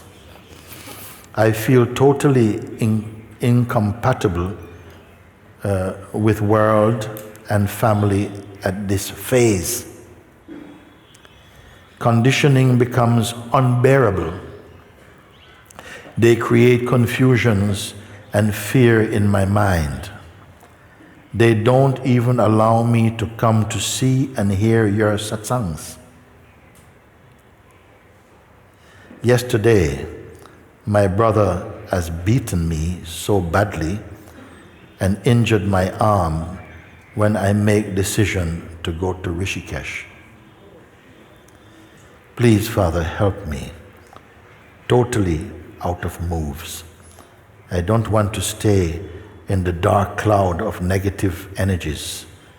Please give me your suggestion and blessing, my Father, my Lord, my everything. One girl in India.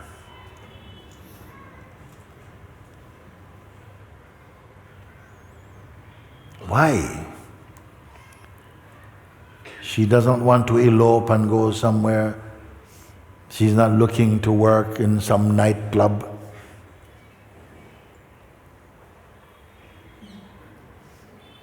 She's not wanting to go and travel the world. I just want to go to Satsang.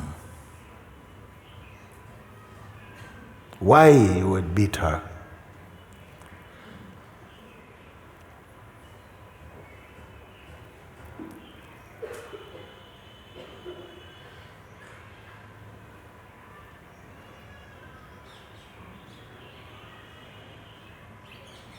This situation must change for both parties.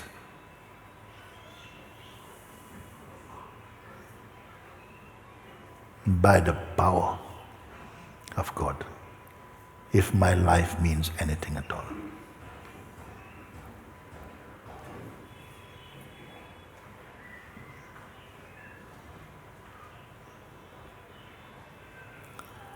It's said sometimes, when you search for truth in this world, some will trouble you, some will hate you, they will persecute you also.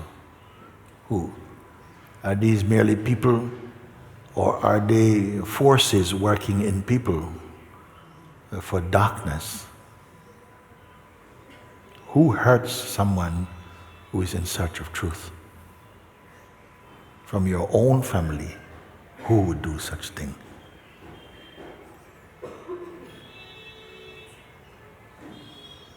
So I am with you. God is with you.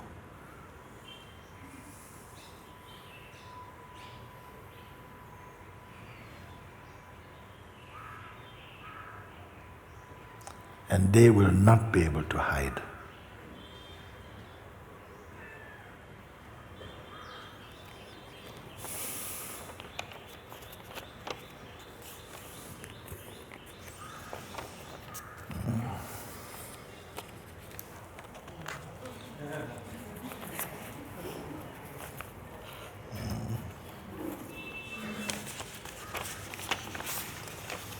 Okay.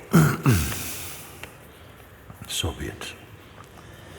Dear Guruji, something has been trying to get rid of personality, myself as a person. What has now become clear is that the personality doesn't have to go, because even the idea of me personally is seen by me without judgment or interest. Thank you, thank you. Your son always, Om Prakash.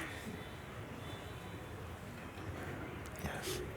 Something has been trying to get rid of personality, myself as a person. What has now become clear is that the personality doesn't have to go, because even the idea of me personally is seen by me without judgment or interest. Then if it is seen without judgment or interest being more strong word here, then this seeming problem will become superficial, and the greatest blow to the egoic mind is when its signals, its voice becomes insignificant for you. When something becomes insignificant, it ceases existing in consciousness for you.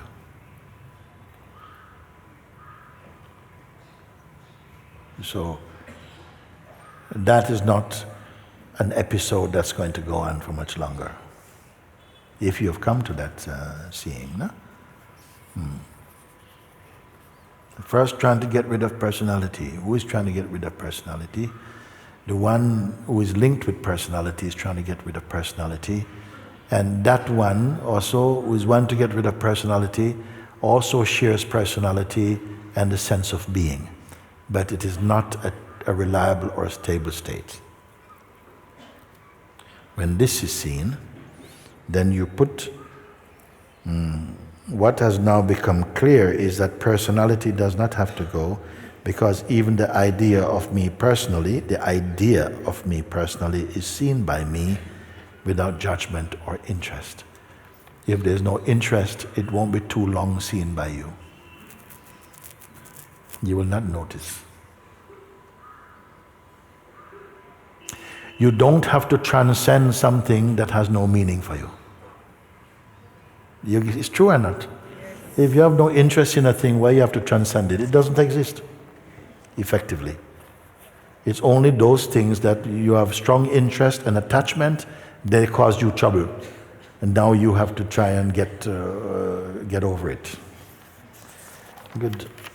Respect, pranams Moojibaba. Your teachings have changed my life completely. I am letting life take care of life and observing all the happenings come and go without showing any interest. But it's a while now that the observation state is going on. It's not an effort, but I don't know what to do to merge the two, observer and observed. Please show me the way forward with utmost respect. Lakshmi Pandalai.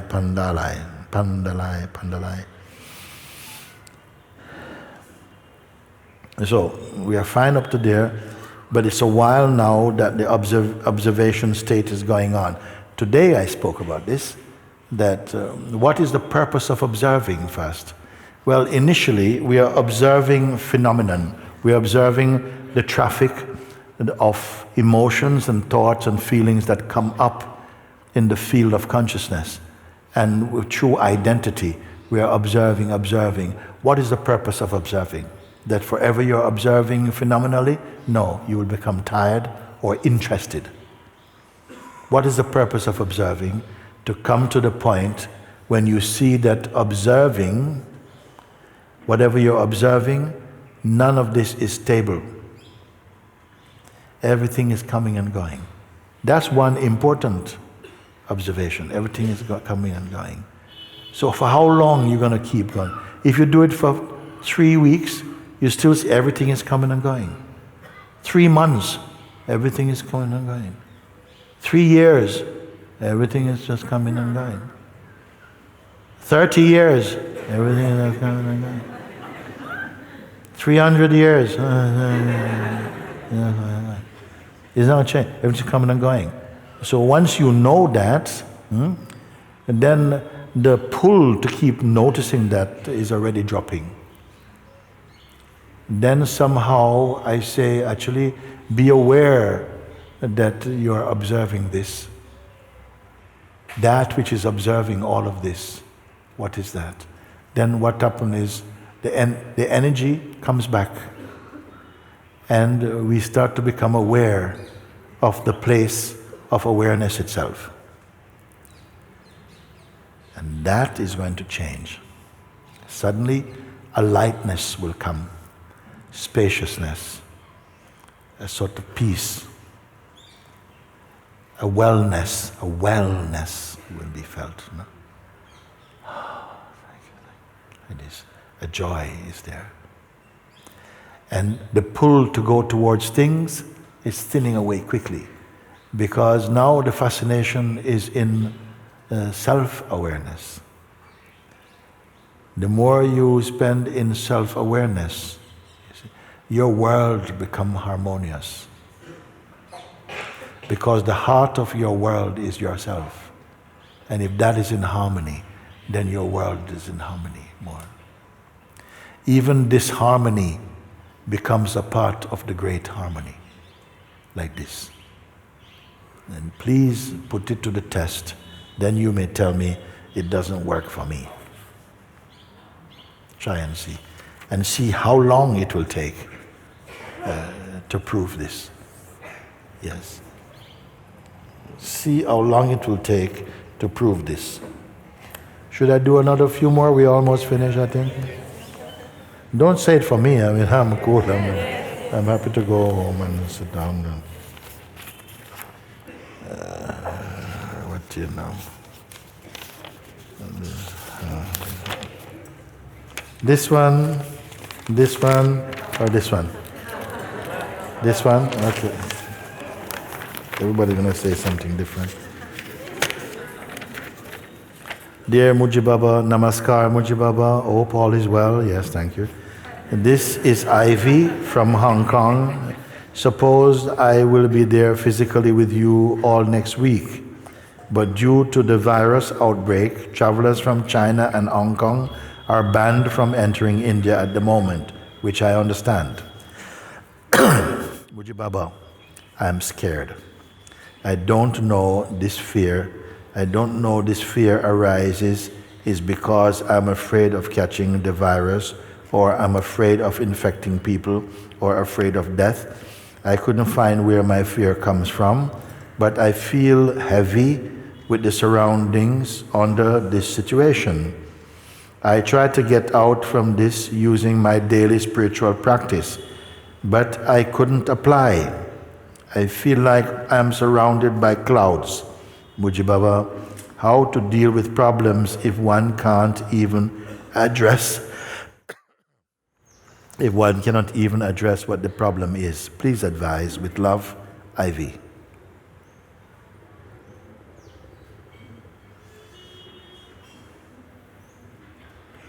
So fear, like anything else, like any other kind of fear, it comes for the person, not for the pure consciousness.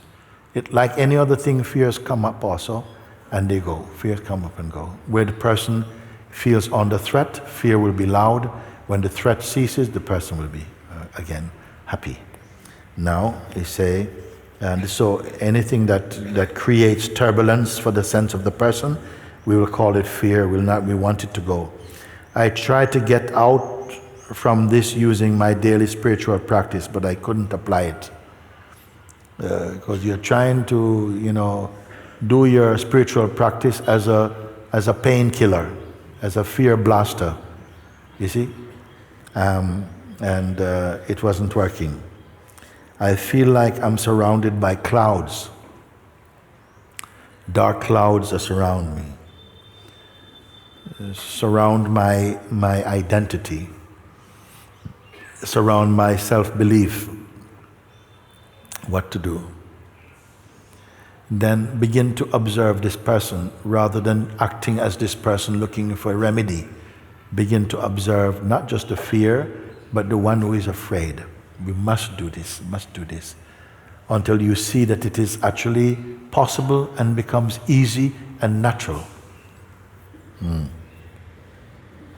Mooji, how to deal with problems if one cannot even address what the problem is? What is the problem here seems to be the fear of infection, the fear of what may come out of it, that I may die from this infection or so. This is the fear. And also the limitations that, I'm not able, you're under curfew, you cannot go anywhere. Use these things for your awakening. You'll be surprised. This is super booster for awakening. When your ego cannot monkey around, It's fixed. You feel paralyzed by your situation. Then you're forced to introspect. Don't keep identifying with the ego. Yeah, but I want to come out. I want to go. No, no, no, no, no, no, no, no, no, no. Then nobody, even if somebody's talking to you, you cannot hear them because you're in your ego madness. So when such a state comes and we feel intensely fear is coming, then say you are aware of this fear. Because before the fear came, you were aware of the previous state. Now fear has come, now you're aware of fear. What is it like, the awareness of the fear is one thing. What about awareness of the awareness? Can you try? Maybe at the beginning, such a person would go, no, no, no, I can't, no, no, no, I can't focus right now. Please, please take me to some place, please give me. And you have to pull them back and say, no, you have to look at this. You have to look at this. And you keep on until they calm down. Yes. What does between 1 and 10, what is the fear now? It's 9 out of 10. Okay, 9 out of 10. That which is aware of the fear, which causes you to be aware, is that afraid itself. Sorry, I can't see, I can only see the fear, I can't see. What is that says I can see and I cannot see? What sees I can and I cannot? I don't get it. Yes, what sees, because it's already fact is there, both I can see and I cannot see is seen. Like this, maybe you have to try a little bit. And then gradually calm comes back and a focus comes. If you feed the person, it will go completely crazy and you have to give some kind of medication to them. If you can get someone to look, then the breath will change. You will see the breath changing. From fear breath to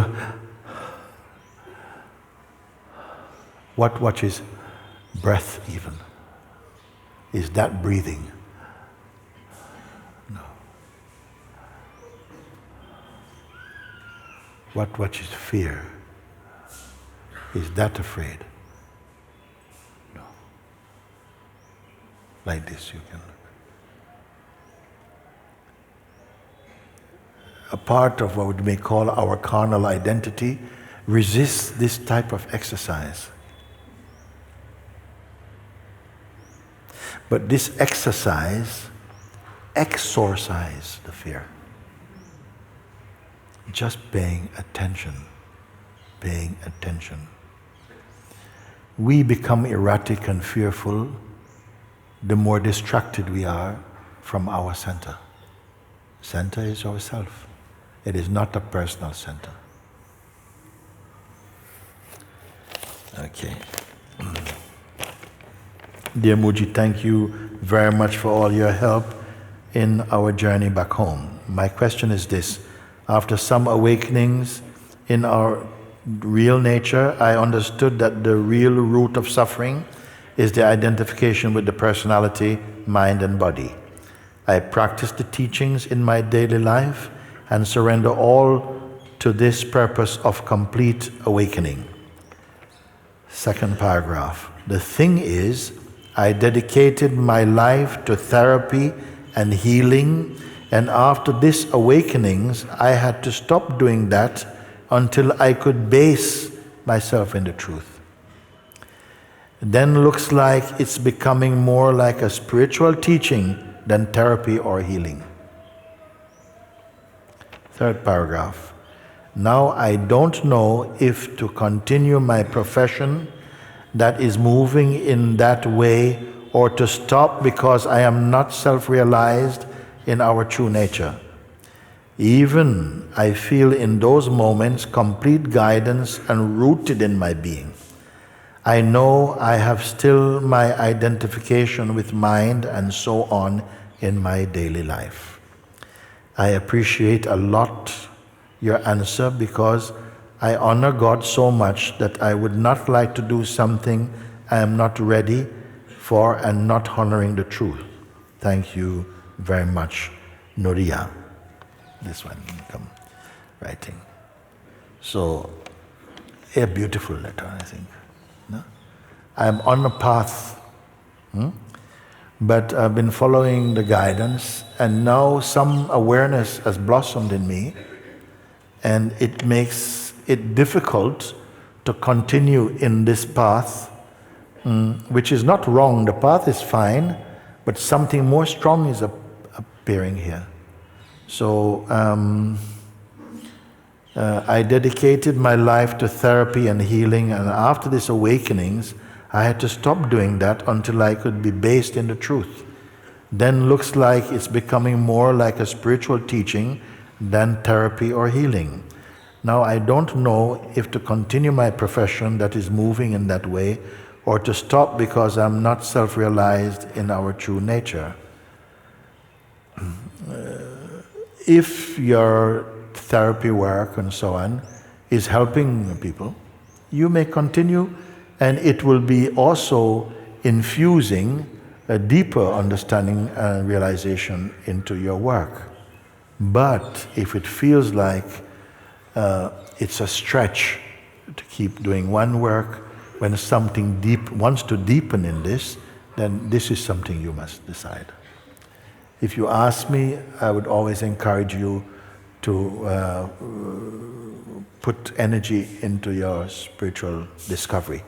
But you don't have to make a strong decision now. You offer it to universal consciousness, to God. You offer everything. You continue. You don't have to force any judgment, because if you force judgment, it comes from your person. So you can do this and continue with your whatever your discipline is for now. And if you see that it is drying up by itself, then you accept this. But you don't have to cut it. The universe, God may find a way, because maybe this way of your therapies maybe also came from the consciousness and not just from the person. Now it's going to maybe merge more deeply in that, or maybe you cut the journey. Something shows you it's time now. Not even you have to decide. Something maybe dries up, and energy comes to plunge and to merge into the universal consciousness. So don't force, don't determine, just let it ride for now. Give time to the thing that you love most, the thing that's bearing the best fruit. Put more energy in that, continue the other, and leave the fruits of that and the outcome to the Supreme. Is good? Aye. So,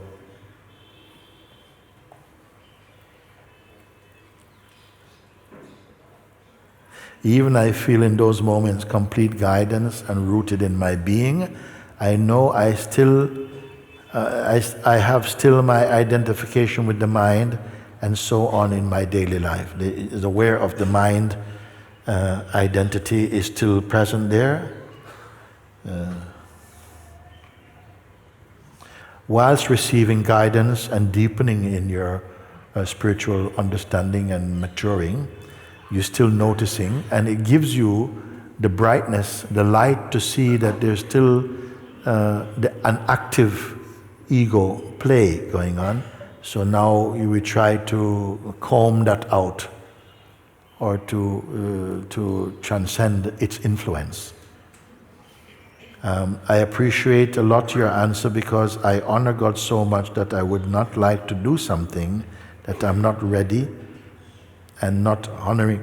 So instead of honoring the truth, we're doing something because you have invested in it already.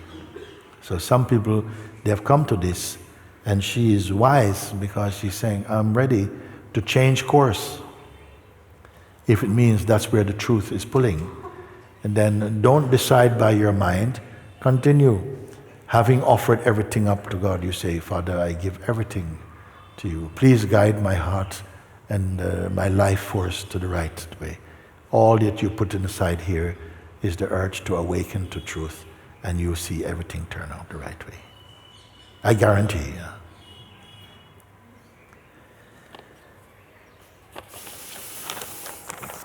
Okay, where are we now? How are we on time? 5:57. When did we start?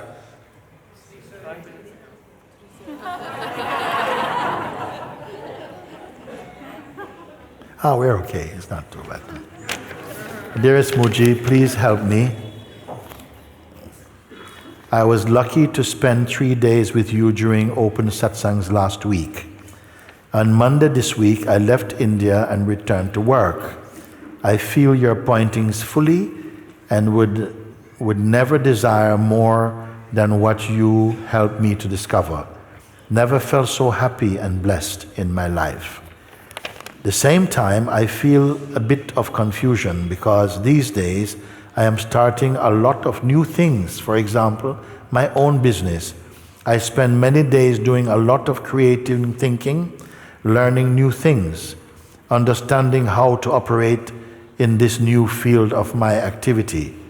It is exciting, a bit challenging and very enriching experience, but I am concerned that maybe I focus too much on those activities and that my attention will be drawn too much to personal mode again. I am a bit confused about how to stay as isness outside the satsang space.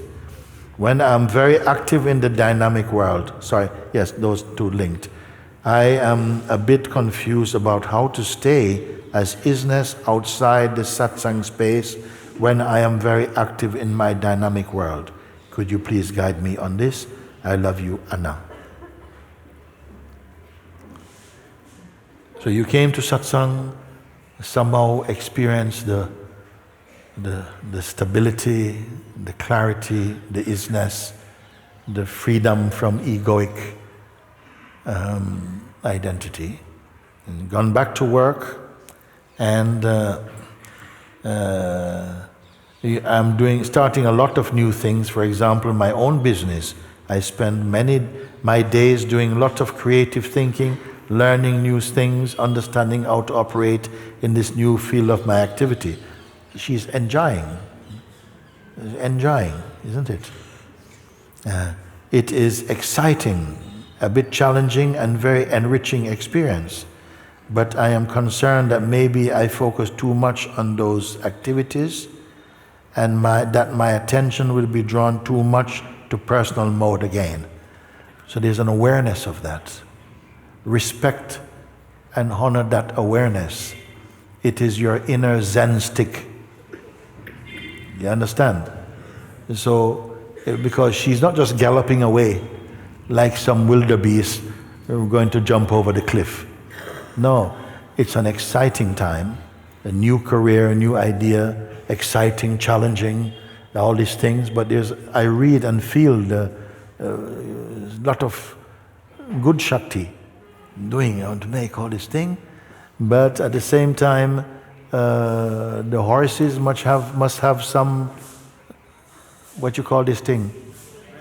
Reins. Some rein to rein in a little bit. So you have to be there also. And you must not be so identified that you're simply lost in your work. It's not needed to be lost in your work. It's not needed to be lost in anything. It's not needed to be lost even in relationship. It's not needed to be lost in your children. It's not needed to be lost in yourself. You must be aware. Sometimes you feel something passionately, you want to pour your whole thing inside it. But life does not require that. If you want to throw your life completely into something, throw it into God consciousness. But not into anything in the world. Don't throw it on anyone. Sometimes you think, if I love them with everything, my being, then they will love me back. But they feel overwhelmed. So, oh my God. You see? So you don't have to do that. It is much, much better that you stay aware, and yet at the same time your heart is open. But be aware like that. So I'm saying to Anna now also, yes, all this is coming. Don't get lost in it. Because these things, they come like this and they come like that. Everything come and go. But your awareness is not this and that. If you stay one with your awareness, without person, It is possible that enjoyment flows like this also, it's fine. Is it just an enjoyment for your person? Or it is just a joy? Is it an enjoyment that you're doing so well and you're making money? No, but you just enjoy, it is fine. And then you will not lose, let's say, contact, not good word. You will not stray from your awareness and go back into personhood. It's possible. I would like to keep up with you to see if you succeed like that, because there's nothing wrong with having a business, having a family, doing all these things, if you stay as your awareness. Then you may find that actually I don't feel like I'm really doing it even. It is just unfolding. It seems something's just, yes, there's some effort, but there's no strain. There's a lot going on, but I can tell you, here it feels that nothing is going on. There's just a joy. So how can this be true together at the same time? There's a lot of Shakti and in the midst of Shanti. So like this, you pay attention. Don't feel, yes, I have a week of satsangs in Rishikesh behind me, that will take me through everything. No, it took you to you. Stay as you. You beyond you. If I say like this, you without you, you know what I mean. Yeah, the awareness without the ego. And you see that it is not afraid, it's not in conflict with the unfolding play of the manifest. No, it is the God of them, it is the deity of the manifest also. But don't get lost in it. And you see that these things, they come and go. You don't know where this is going, you don't know where anything is going. Anything can happen. So don't invest in happenings. And you don't have to invest in the non-happening. The non-happening, you are. So, but I am concerned that maybe I focus too much on those activities and that my attention will be drawn too much to personal mode again. I am a bit confused about how to stay as isness outside the satsang space. Isness is not something that you do. It is just what you recognize as a non-doing dimension of being. It is what is. It's not a becoming. It's an is. Everything else is becoming. But it's kind of a play of becoming in the stillness, in the non-becoming. Your wisdom will be there always.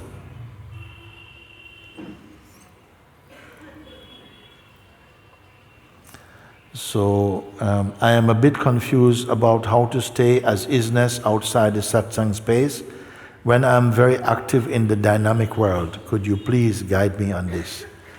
You'll find that you're active and you're non-active. But give some space to this. Sit with this. Be confirmed in it.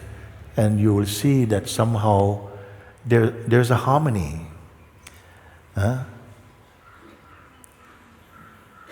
In the heart of the time is the timeless. Be in the place of the timeless, and you'll understand, and time will be your friend. Don't worry about him. But if you're only in time, and then suffering comes. Time is okay when you are aware of timeless. Movements are okay when you are aware of your natural stillness. This is the harmony like this. What you are discovering here today will stay with you for all your life. If you have grounded your understanding, it will take care of everything. It would be great if we learned this from early. But who is there to teach? That we had some understanding from early to guide us. Because we all receive conditioning. Why not be conditioned in the truth? If you want to call it conditioned. But I'm just saying that playfully.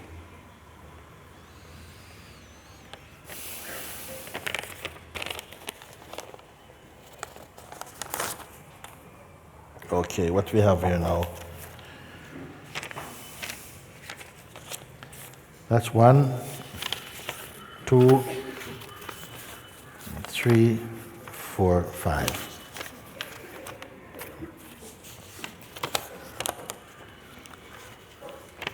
Dear Mooji, I can't sense any person in you but only seeing.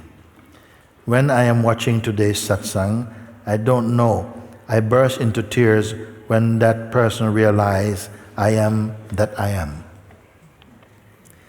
In the watching itself, so many problems are disappearing, or an instant answer is found. It made my life effortless. As I see everything is a part of that I am, and that is watched also, there is no separation exists. I can even watch the attention itself. I can see my mind thinning away in its influence as it is also happening in me. Your satsangs help to find that I am. So many questions are answered, and with your questioning, you removed what is not that I am to see what I truly am. I want to marinate in this from now and ever. Please throw some light on this. My pranams to your holy feet. Love, Indira. But what light I can put on this? You say everything. You put light on it. You have put your light on it already. You see? Your satsangs help me to find that I am. So many questions are answered. And with your questioning, you removed what is not that I am to see what I truly am. And I want to marinate in this from now and ever, you see? Up there, as I see everything is a part of that I amness, and that is watched also. There's no separation exists. I can even watch the attention itself. Who says this thing? I can watch even the attention itself. I can see my mind thinning away in its influence as it is also happening in me. Your satsangs help me to find that I am. Please throw some light on this. What more light I can throw on this? This is light. You see? Indira. Oy. Okay. Beloved Guruji, my father died suddenly and will be buried on Friday. I think it's a picture of, what is her name? Marja. Although his death is revealing the ultimate truth, there are moments when it is clear that our relationship has become more intimate than ever, or even that there is no more relationship because he is now everywhere, and there isn't and never could be any distance. But now, as his funeral is getting closer, there comes moments of seemingly overwhelming grief. I pray for the ultimate darshan of death. Please, beloved Guruji, let this illusion of me burn completely, like his body will burn, and let that which is left stand forever firm in the clarity that in death only the body dies. Let this being be endlessly grateful for death. Thank you, there is only you. Marja from Barcelona, Sangha. Who is writing like this?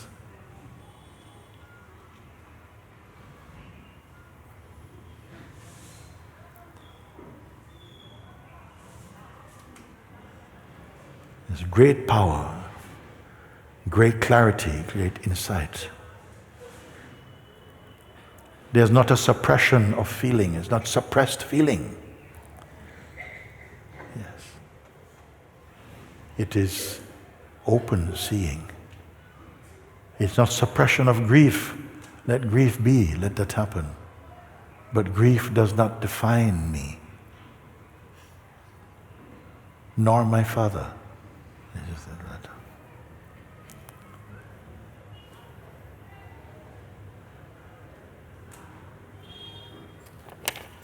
Beautiful. Blessed be you. Blessed be you. Beloved Mooji, what is the importance of a physical Sangha for one who is awakening? And what is the importance of a physical Sangha for one who is awake? Om Shri Sadguru Moojibaba. With timeless gratitude, James from New Orleans. Okay. What is the importance of a physical Sangha for one who is awakening? Whoa.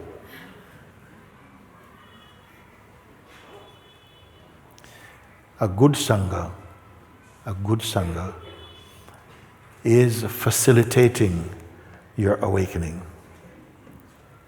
Sometimes when you are on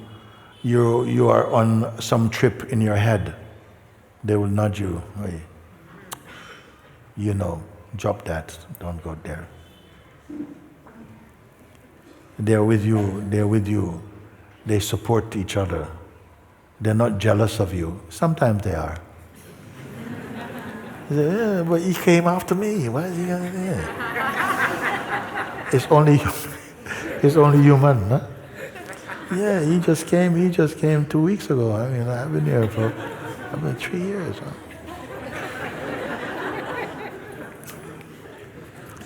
What is the importance of a physical Sangha for one who is awakening? Very important. Be grateful for them. Yeah. Because they are more close to what is happening internally with you.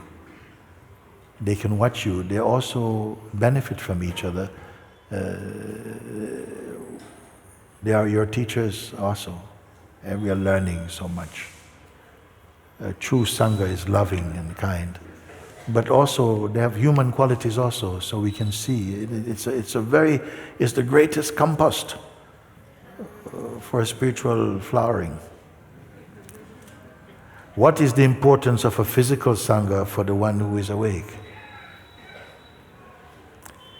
For the one who is awake, the whole world is their Sangha. Not high to low, no. The whole world is the self. Not in some naive way. They're not going to walk around on the street, pranams to the cow, pranams to auntie, pranams to uncle, go into the pub, pranams to them. They're not going to do that. I say this because I know some people have done it. They say, what's the difference? What's the difference? Somebody kick them, get out of the way, man. Then you're not awake. That's called the messianic ego. Yes, I've come to save the world. No, you become very, very, there's an intelligence there. Something guides your actions, not your past experience. Not your person, not your personality. A force, a power, a wisdom is coming through. And you are somehow moving with that, becoming more subtle, paying attention to this, growing, evolving through it. So what is the importance of physical Sangha for the one who is awakening? As I've told you, you are grateful to them, you honor and you respect them. But not like some kind of play or demonstration. Some people, they are going around saying, yes, I'm going to go now and I'm paying respects to all the people who have taught me. But behind there now, because I've reached, and I just want to say, thank you for helping me on the way. No, get the hell out of here. You are not to do this. If it's coming genuinely, you'll feel it. If it's coming in some funky way, other people feel it like, whoa, hey man, don't do that, like this. You see, you can do it inside your heart, and it's not a show. Don't try and demonstrate spirituality. Better you speak nothing at all and let it ooze through your pores than you try to tell people you're awake and don't do that, please. And if you're going to do that, don't say that you are my student and I'm like that.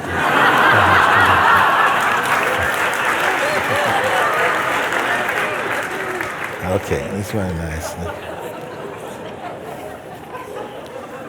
Okay, and now we are coming down. I just have these two now. Look at that, it's amazing.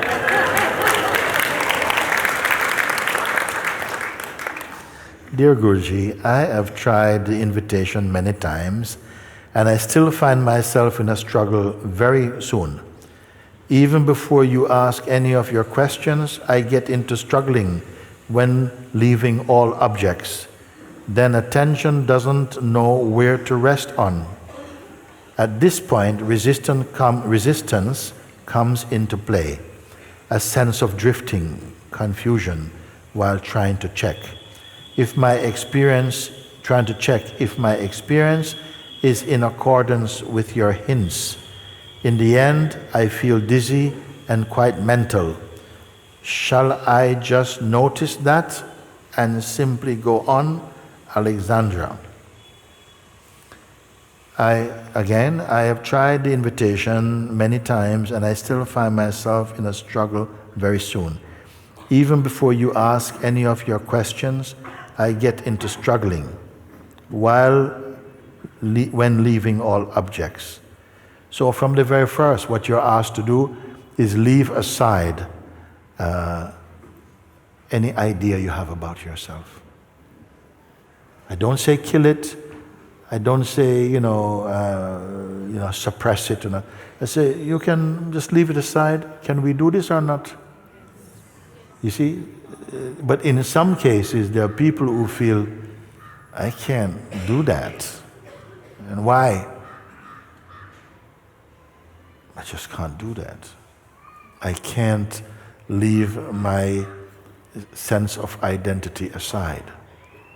It's like if I'd written something about myself, somebody say something about yourself on paper, accurately.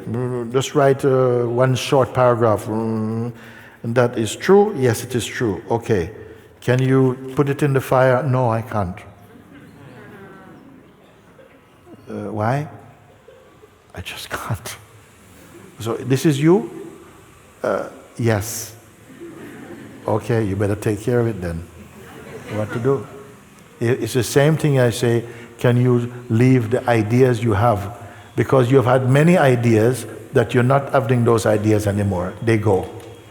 So instead of waiting for them to go, can you leave them aside? Yes or no? So evidently, in this case, this one is not able from the first time. Even before you ask any of your questions, I get into struggling when leaving all objects. You see, something feels, leave aside. Then look what happened. Look what happened. Suppose you're cooking in the kitchen. There's something. You're cooking in the kitchen. There's a few things. And then your new baby starts to cry or choking. Can you leave your cooking? No. Okay. One thing at a time, okay? Okay, then turn off the stove. It's very help! What you do? Of course you can leave things aside. Maybe you have the idea you cannot. So I ask, can you leave these ideas aside? This is already a beautiful test. You feel, I can't leave them aside. Can you be empty? Can you be empty of all thoughts for a moment? Just don't focus on anything. Sorry, I can't do it. Before they arose, before a thought arose, before it came, did you know it was coming? No. Now it is here. You know it's here. Yes, yes. Can you leave? Can you not give it attention? No. That's not true. Because if that was the case, you would be in an asylum long ago. You are walking on the road, you're meeting many people. This natural Giving attention to some things and not is happening quite spontaneously. You see, even you're not doing it. Maybe conditioning is functioning like that. So here we go again. Even before you ask any of your questions, I get into struggling when leaving all objects. I say, leave all objects aside. Leave the attachment or the thinking about them aside. And already that. Then attention doesn't know where to rest on. If I leave everything, attention is looking to grab something. Does it mean that as soon as the waking state appears, your mind is in gear? First gear, second gear, third gear, fourth gear, fifth gear, sixth gear, reverse? When neutral? Never. But you have to be neutral if you go from first to second. I don't remember. Is it like that, that as soon as we wake up until you go to sleep, your mind is active on something? Because it can be. There's always something. You have no rest because you have a concept that time is money or something. So even some people, they eat their lunch standing up or while they're working because it's a waste of time to be empty. No value is given to silence or emptiness. You know that there are people living like that also.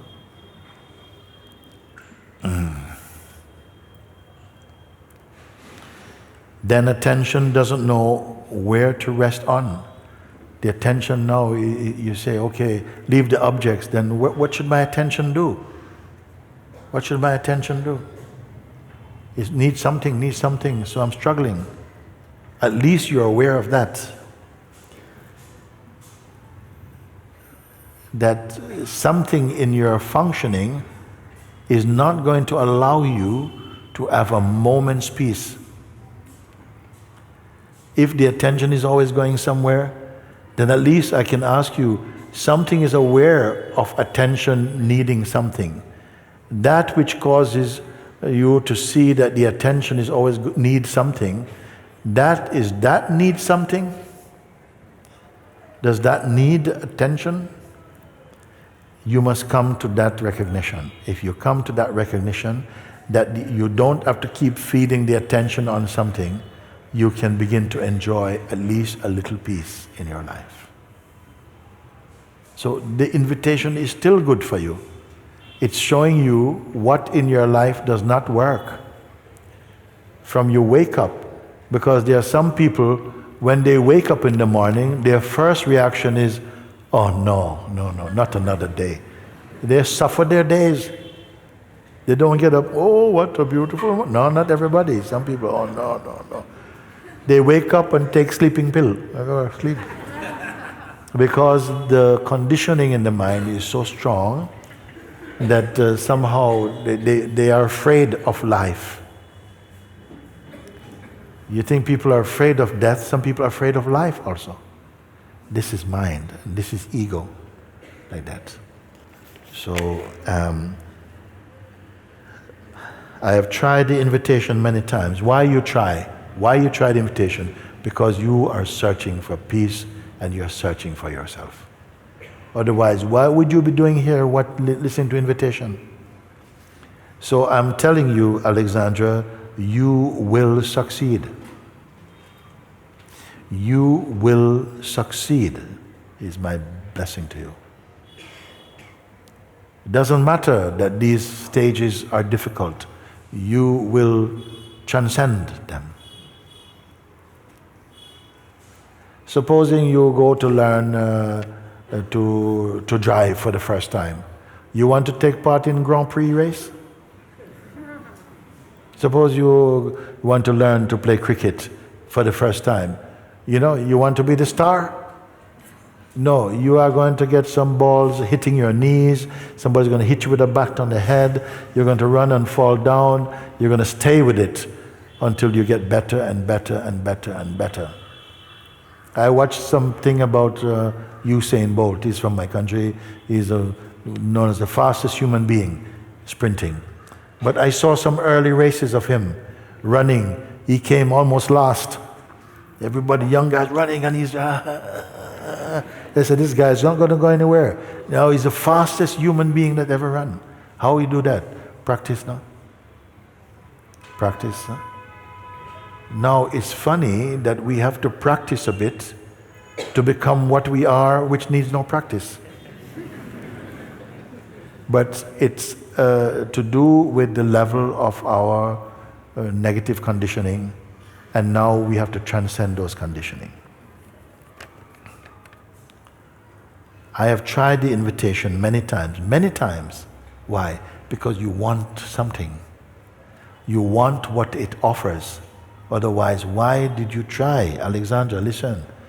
Why did you try many times? Because something wants to go beyond your present state. I tried the invitation many times, and I still find myself in a struggle very early on as we start. Even before you ask any of your questions, I get into struggling when leaving all objects. Why this struggle? It is not natural to you. It's because of the mind distortions. And you are holding a reading of yourself that's shaped in the mind, and the mind is resisting the possibility and the opportunity that the invitation brings. It's like that. But your mind is not bigger than you. You have to learn to ride this horse.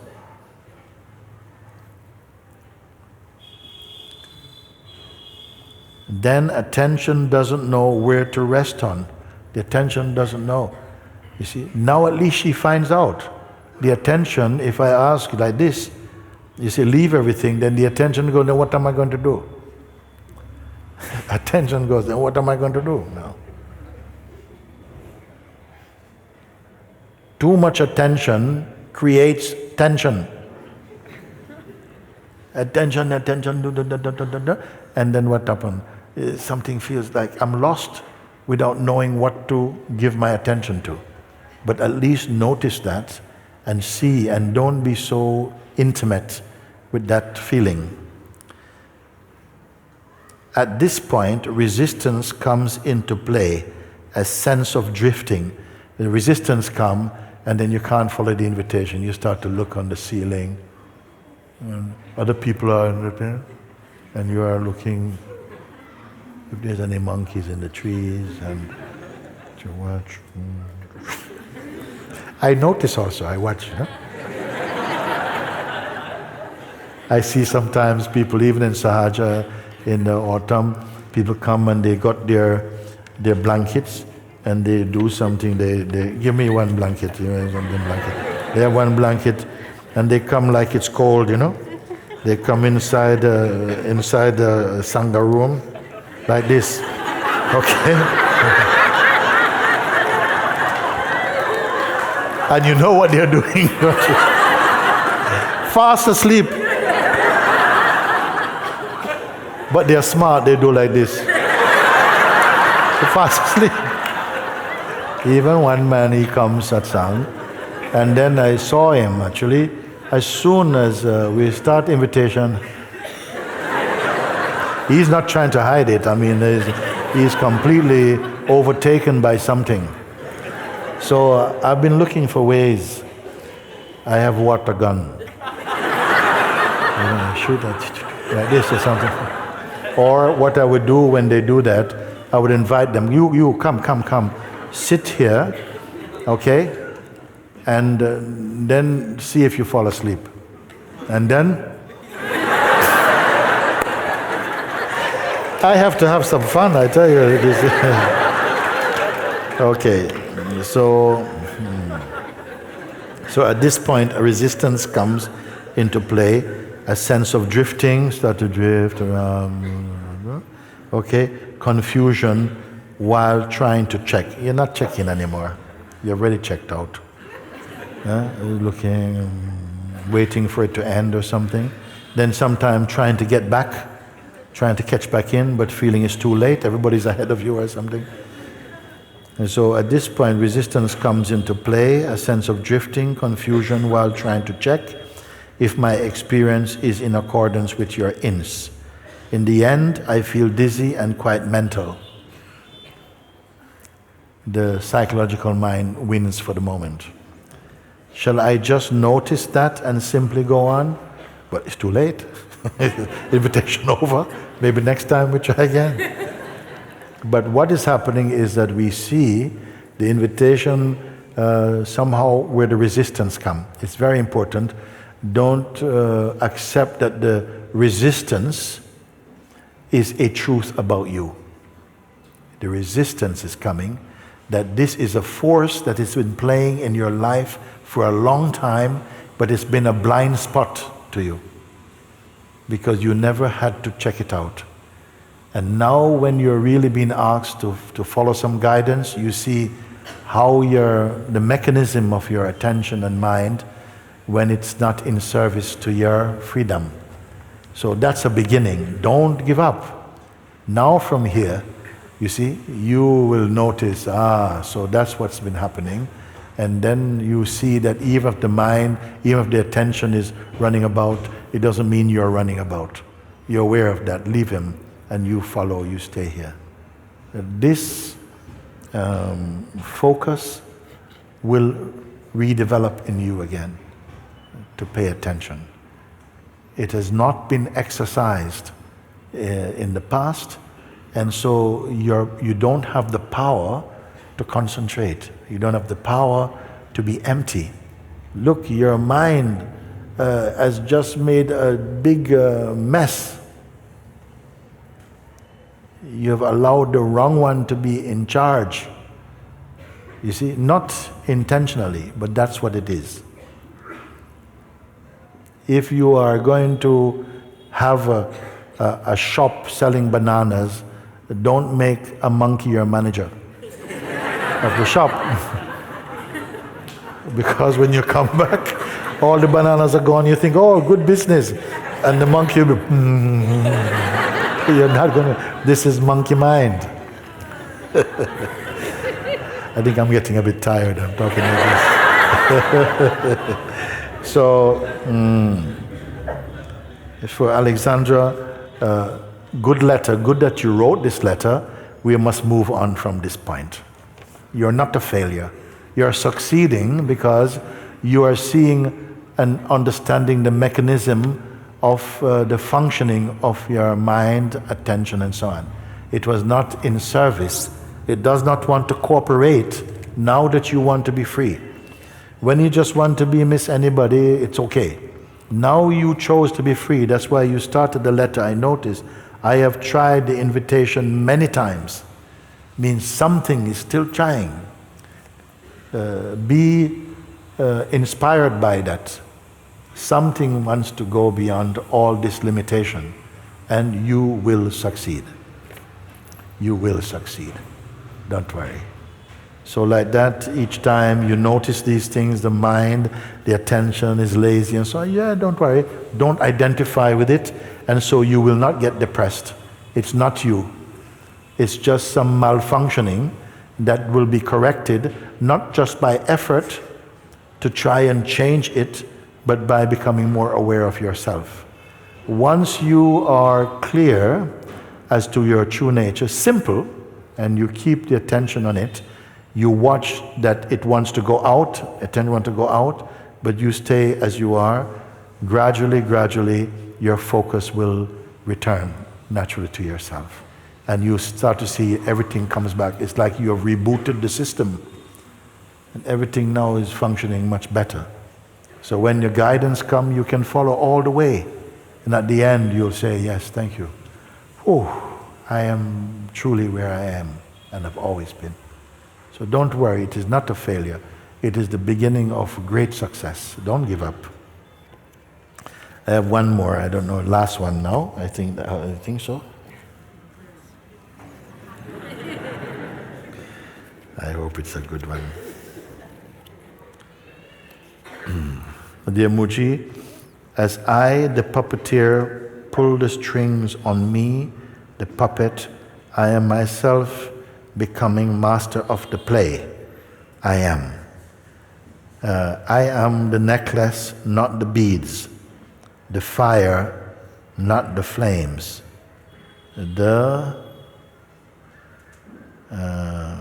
something of bliss, not the rubbish of the mind. The pen, not the words. Currency, not coins. Fabric, not the weave. I am the totality of all, existing in the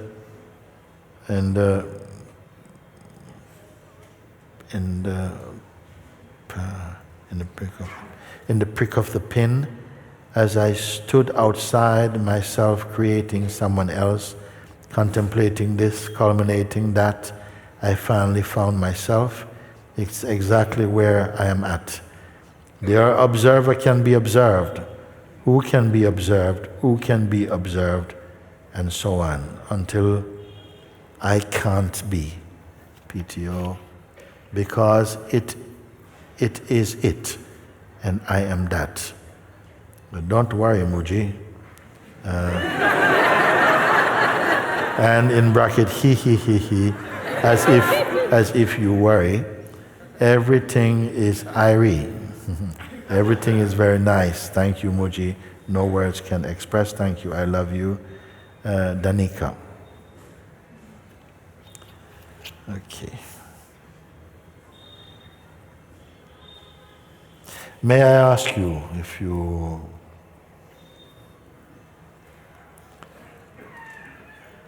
it's been good today? Yes. It's been good also because in letters, what I have found is that people have the time to focus on what their question need to be. And so I can have more, I can feel a bit more also, that, and it brings another flavor into satsang. And I used to do this more, try to read the letters that come, but after a while it was too much. But because I wanted to check in with you if you feel you have benefited from hearing the letters or not. Thank you. It's very good then. Very good. Very good. Myself, I'm happy because I know that people are watching and they have questions come up. And in this kind of way, it gives me some space. I would not.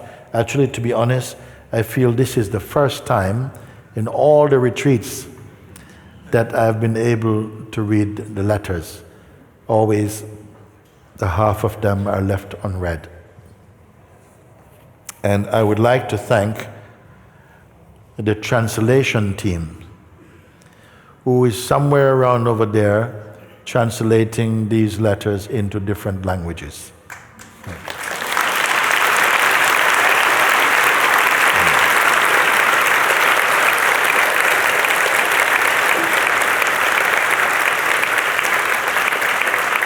Thank you.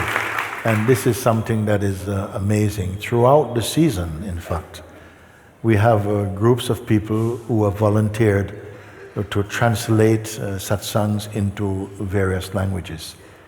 And that is a very good service they are rendering to their own people so that they can hear satsang in their mother tongue. And I remember it was some years ago, we had this feeling it would be nice. First with Hindi also. We tried to put speaker outside and it was a bit trial and error, but now it's much, much better. And some of those translating are in this room at the moment, having a break because they have to change over like this. But I asked also, would these be translated? And yes, it would be possible like that.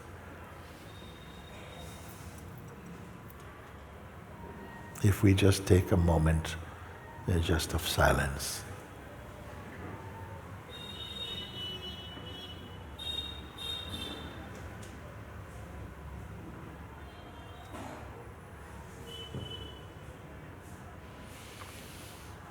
Be in that natural emptiness, the uncreated substratum and source of all activities in the mind and the world. This natural emptiness.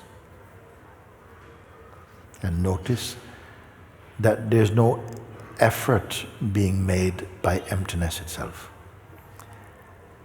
It is there. It hasn't arrived to be here.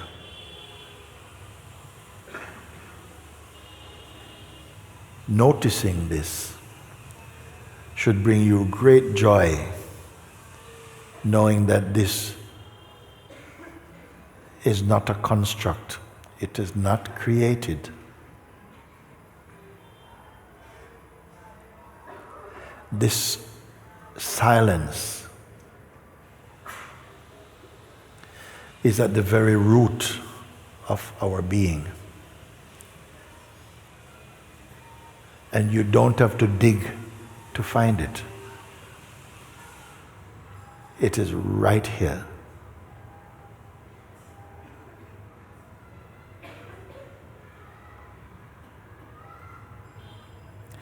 You are not different from this silence. You are not somebody noticing silence.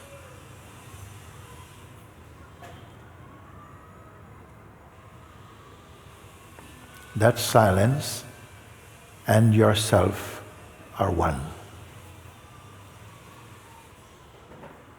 Silence and peace are one.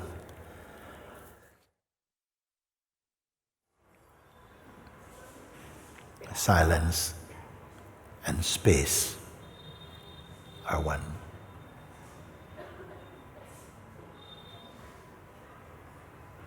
Silence and love are one.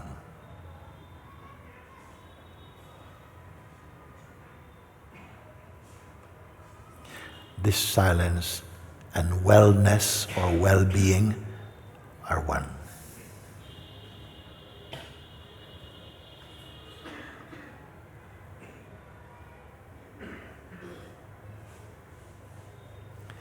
These are the perfume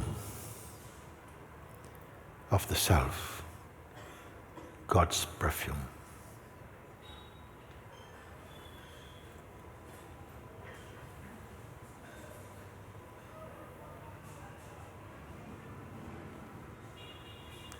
The self you cannot see.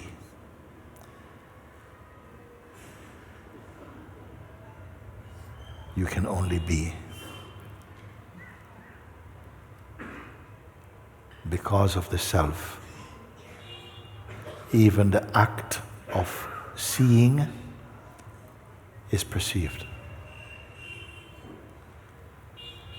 Even the sense of being, the sense of presence and existence are perceived.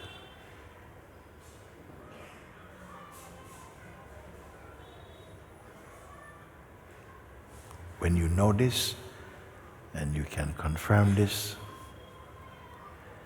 you will see here there is no time. There are no seasons.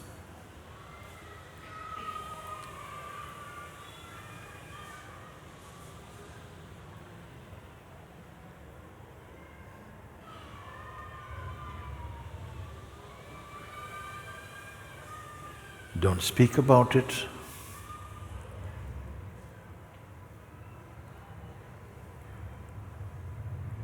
Don't try to share this. It will be premature. Instead, marinate in it, meaning be one with it.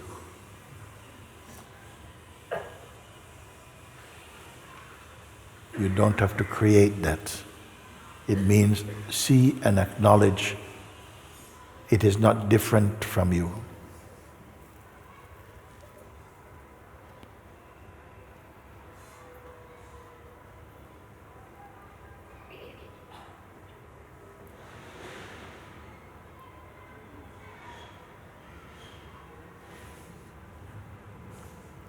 You don't have to be seeing something to know you are.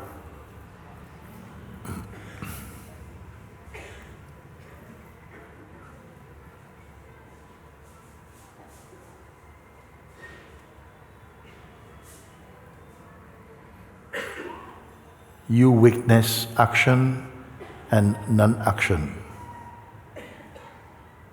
You perceive the visible and the invisible.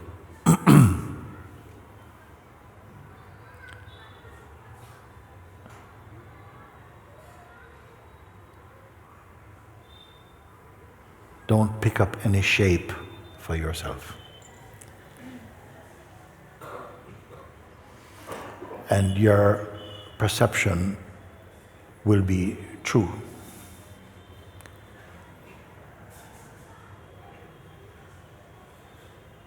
Harmonious.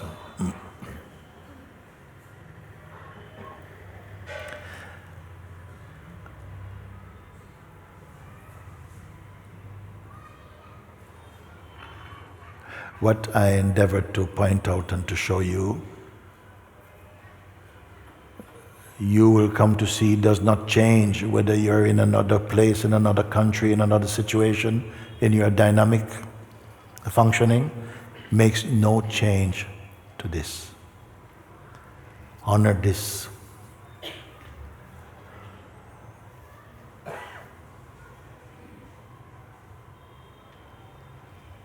Value this until the sense of separation or the duality about it naturally ends.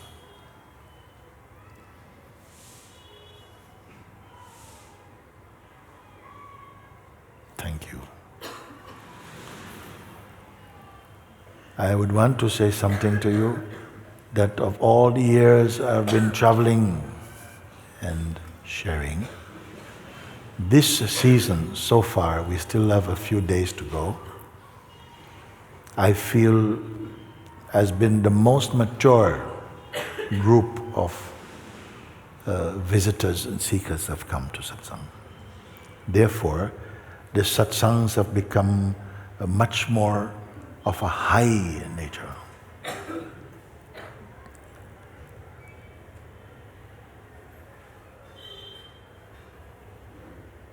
I feel that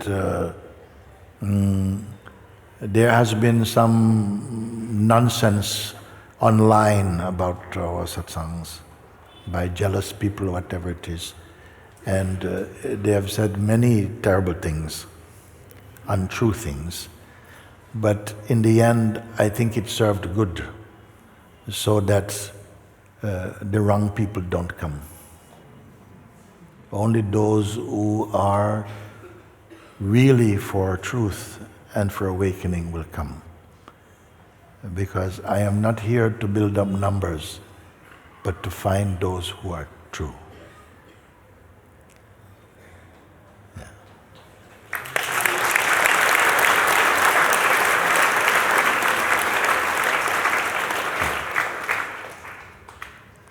I'd rather be with 10 or 15 people who I can see are just bursting for truth than 1,000 who are just casual about it.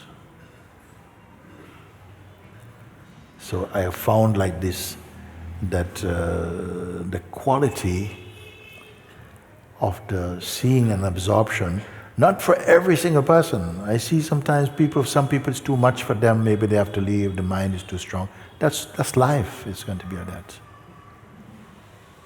But that still at this stage in our gathering this year, that so many have stayed and are seeing. That's why I say you are the seeds of awakening in a sleeping world. Because you are discovering the self, the imperishable one. And whether you are here physically or online and you can listen and you follow, the same opportunity is there for you. And to watch beings flourishing in the recognition and coming home, this is enough joy, too much joy.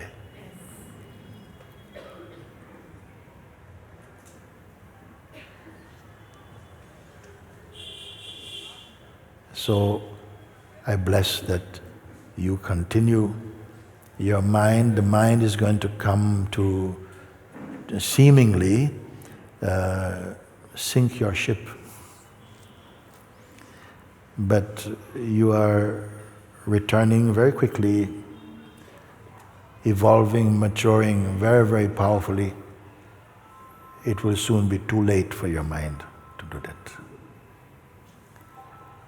And whatever needs to be continued to refine and to stabilize, that will happen by itself. Not by itself, with meaning that not force. Climb over, step across this apparent line, back into your own house. Everything is fine. And I would like to thank all of you who sent letters also, for sending your letters, that we can look together and benefit and also identify with what you speak as an opportunity to look into our own consciousness and to see, yes, that helps us to look and to refine and purify our own seeing. Very good. Thank you, everybody, and see you soon. Love you, love you.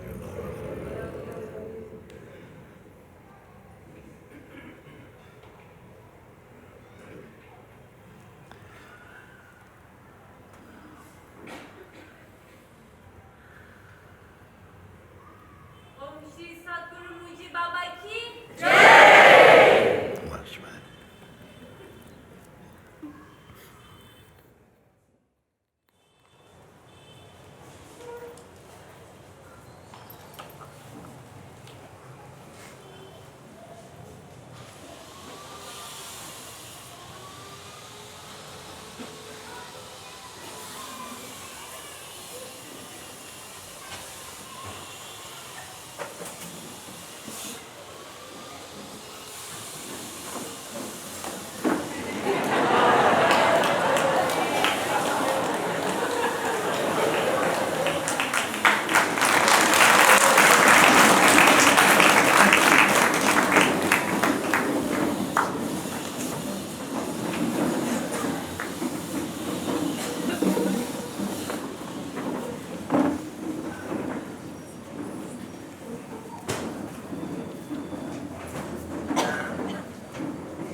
Good to see you. How are you?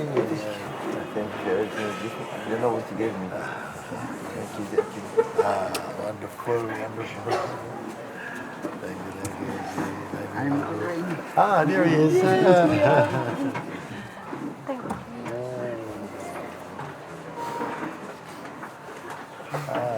you.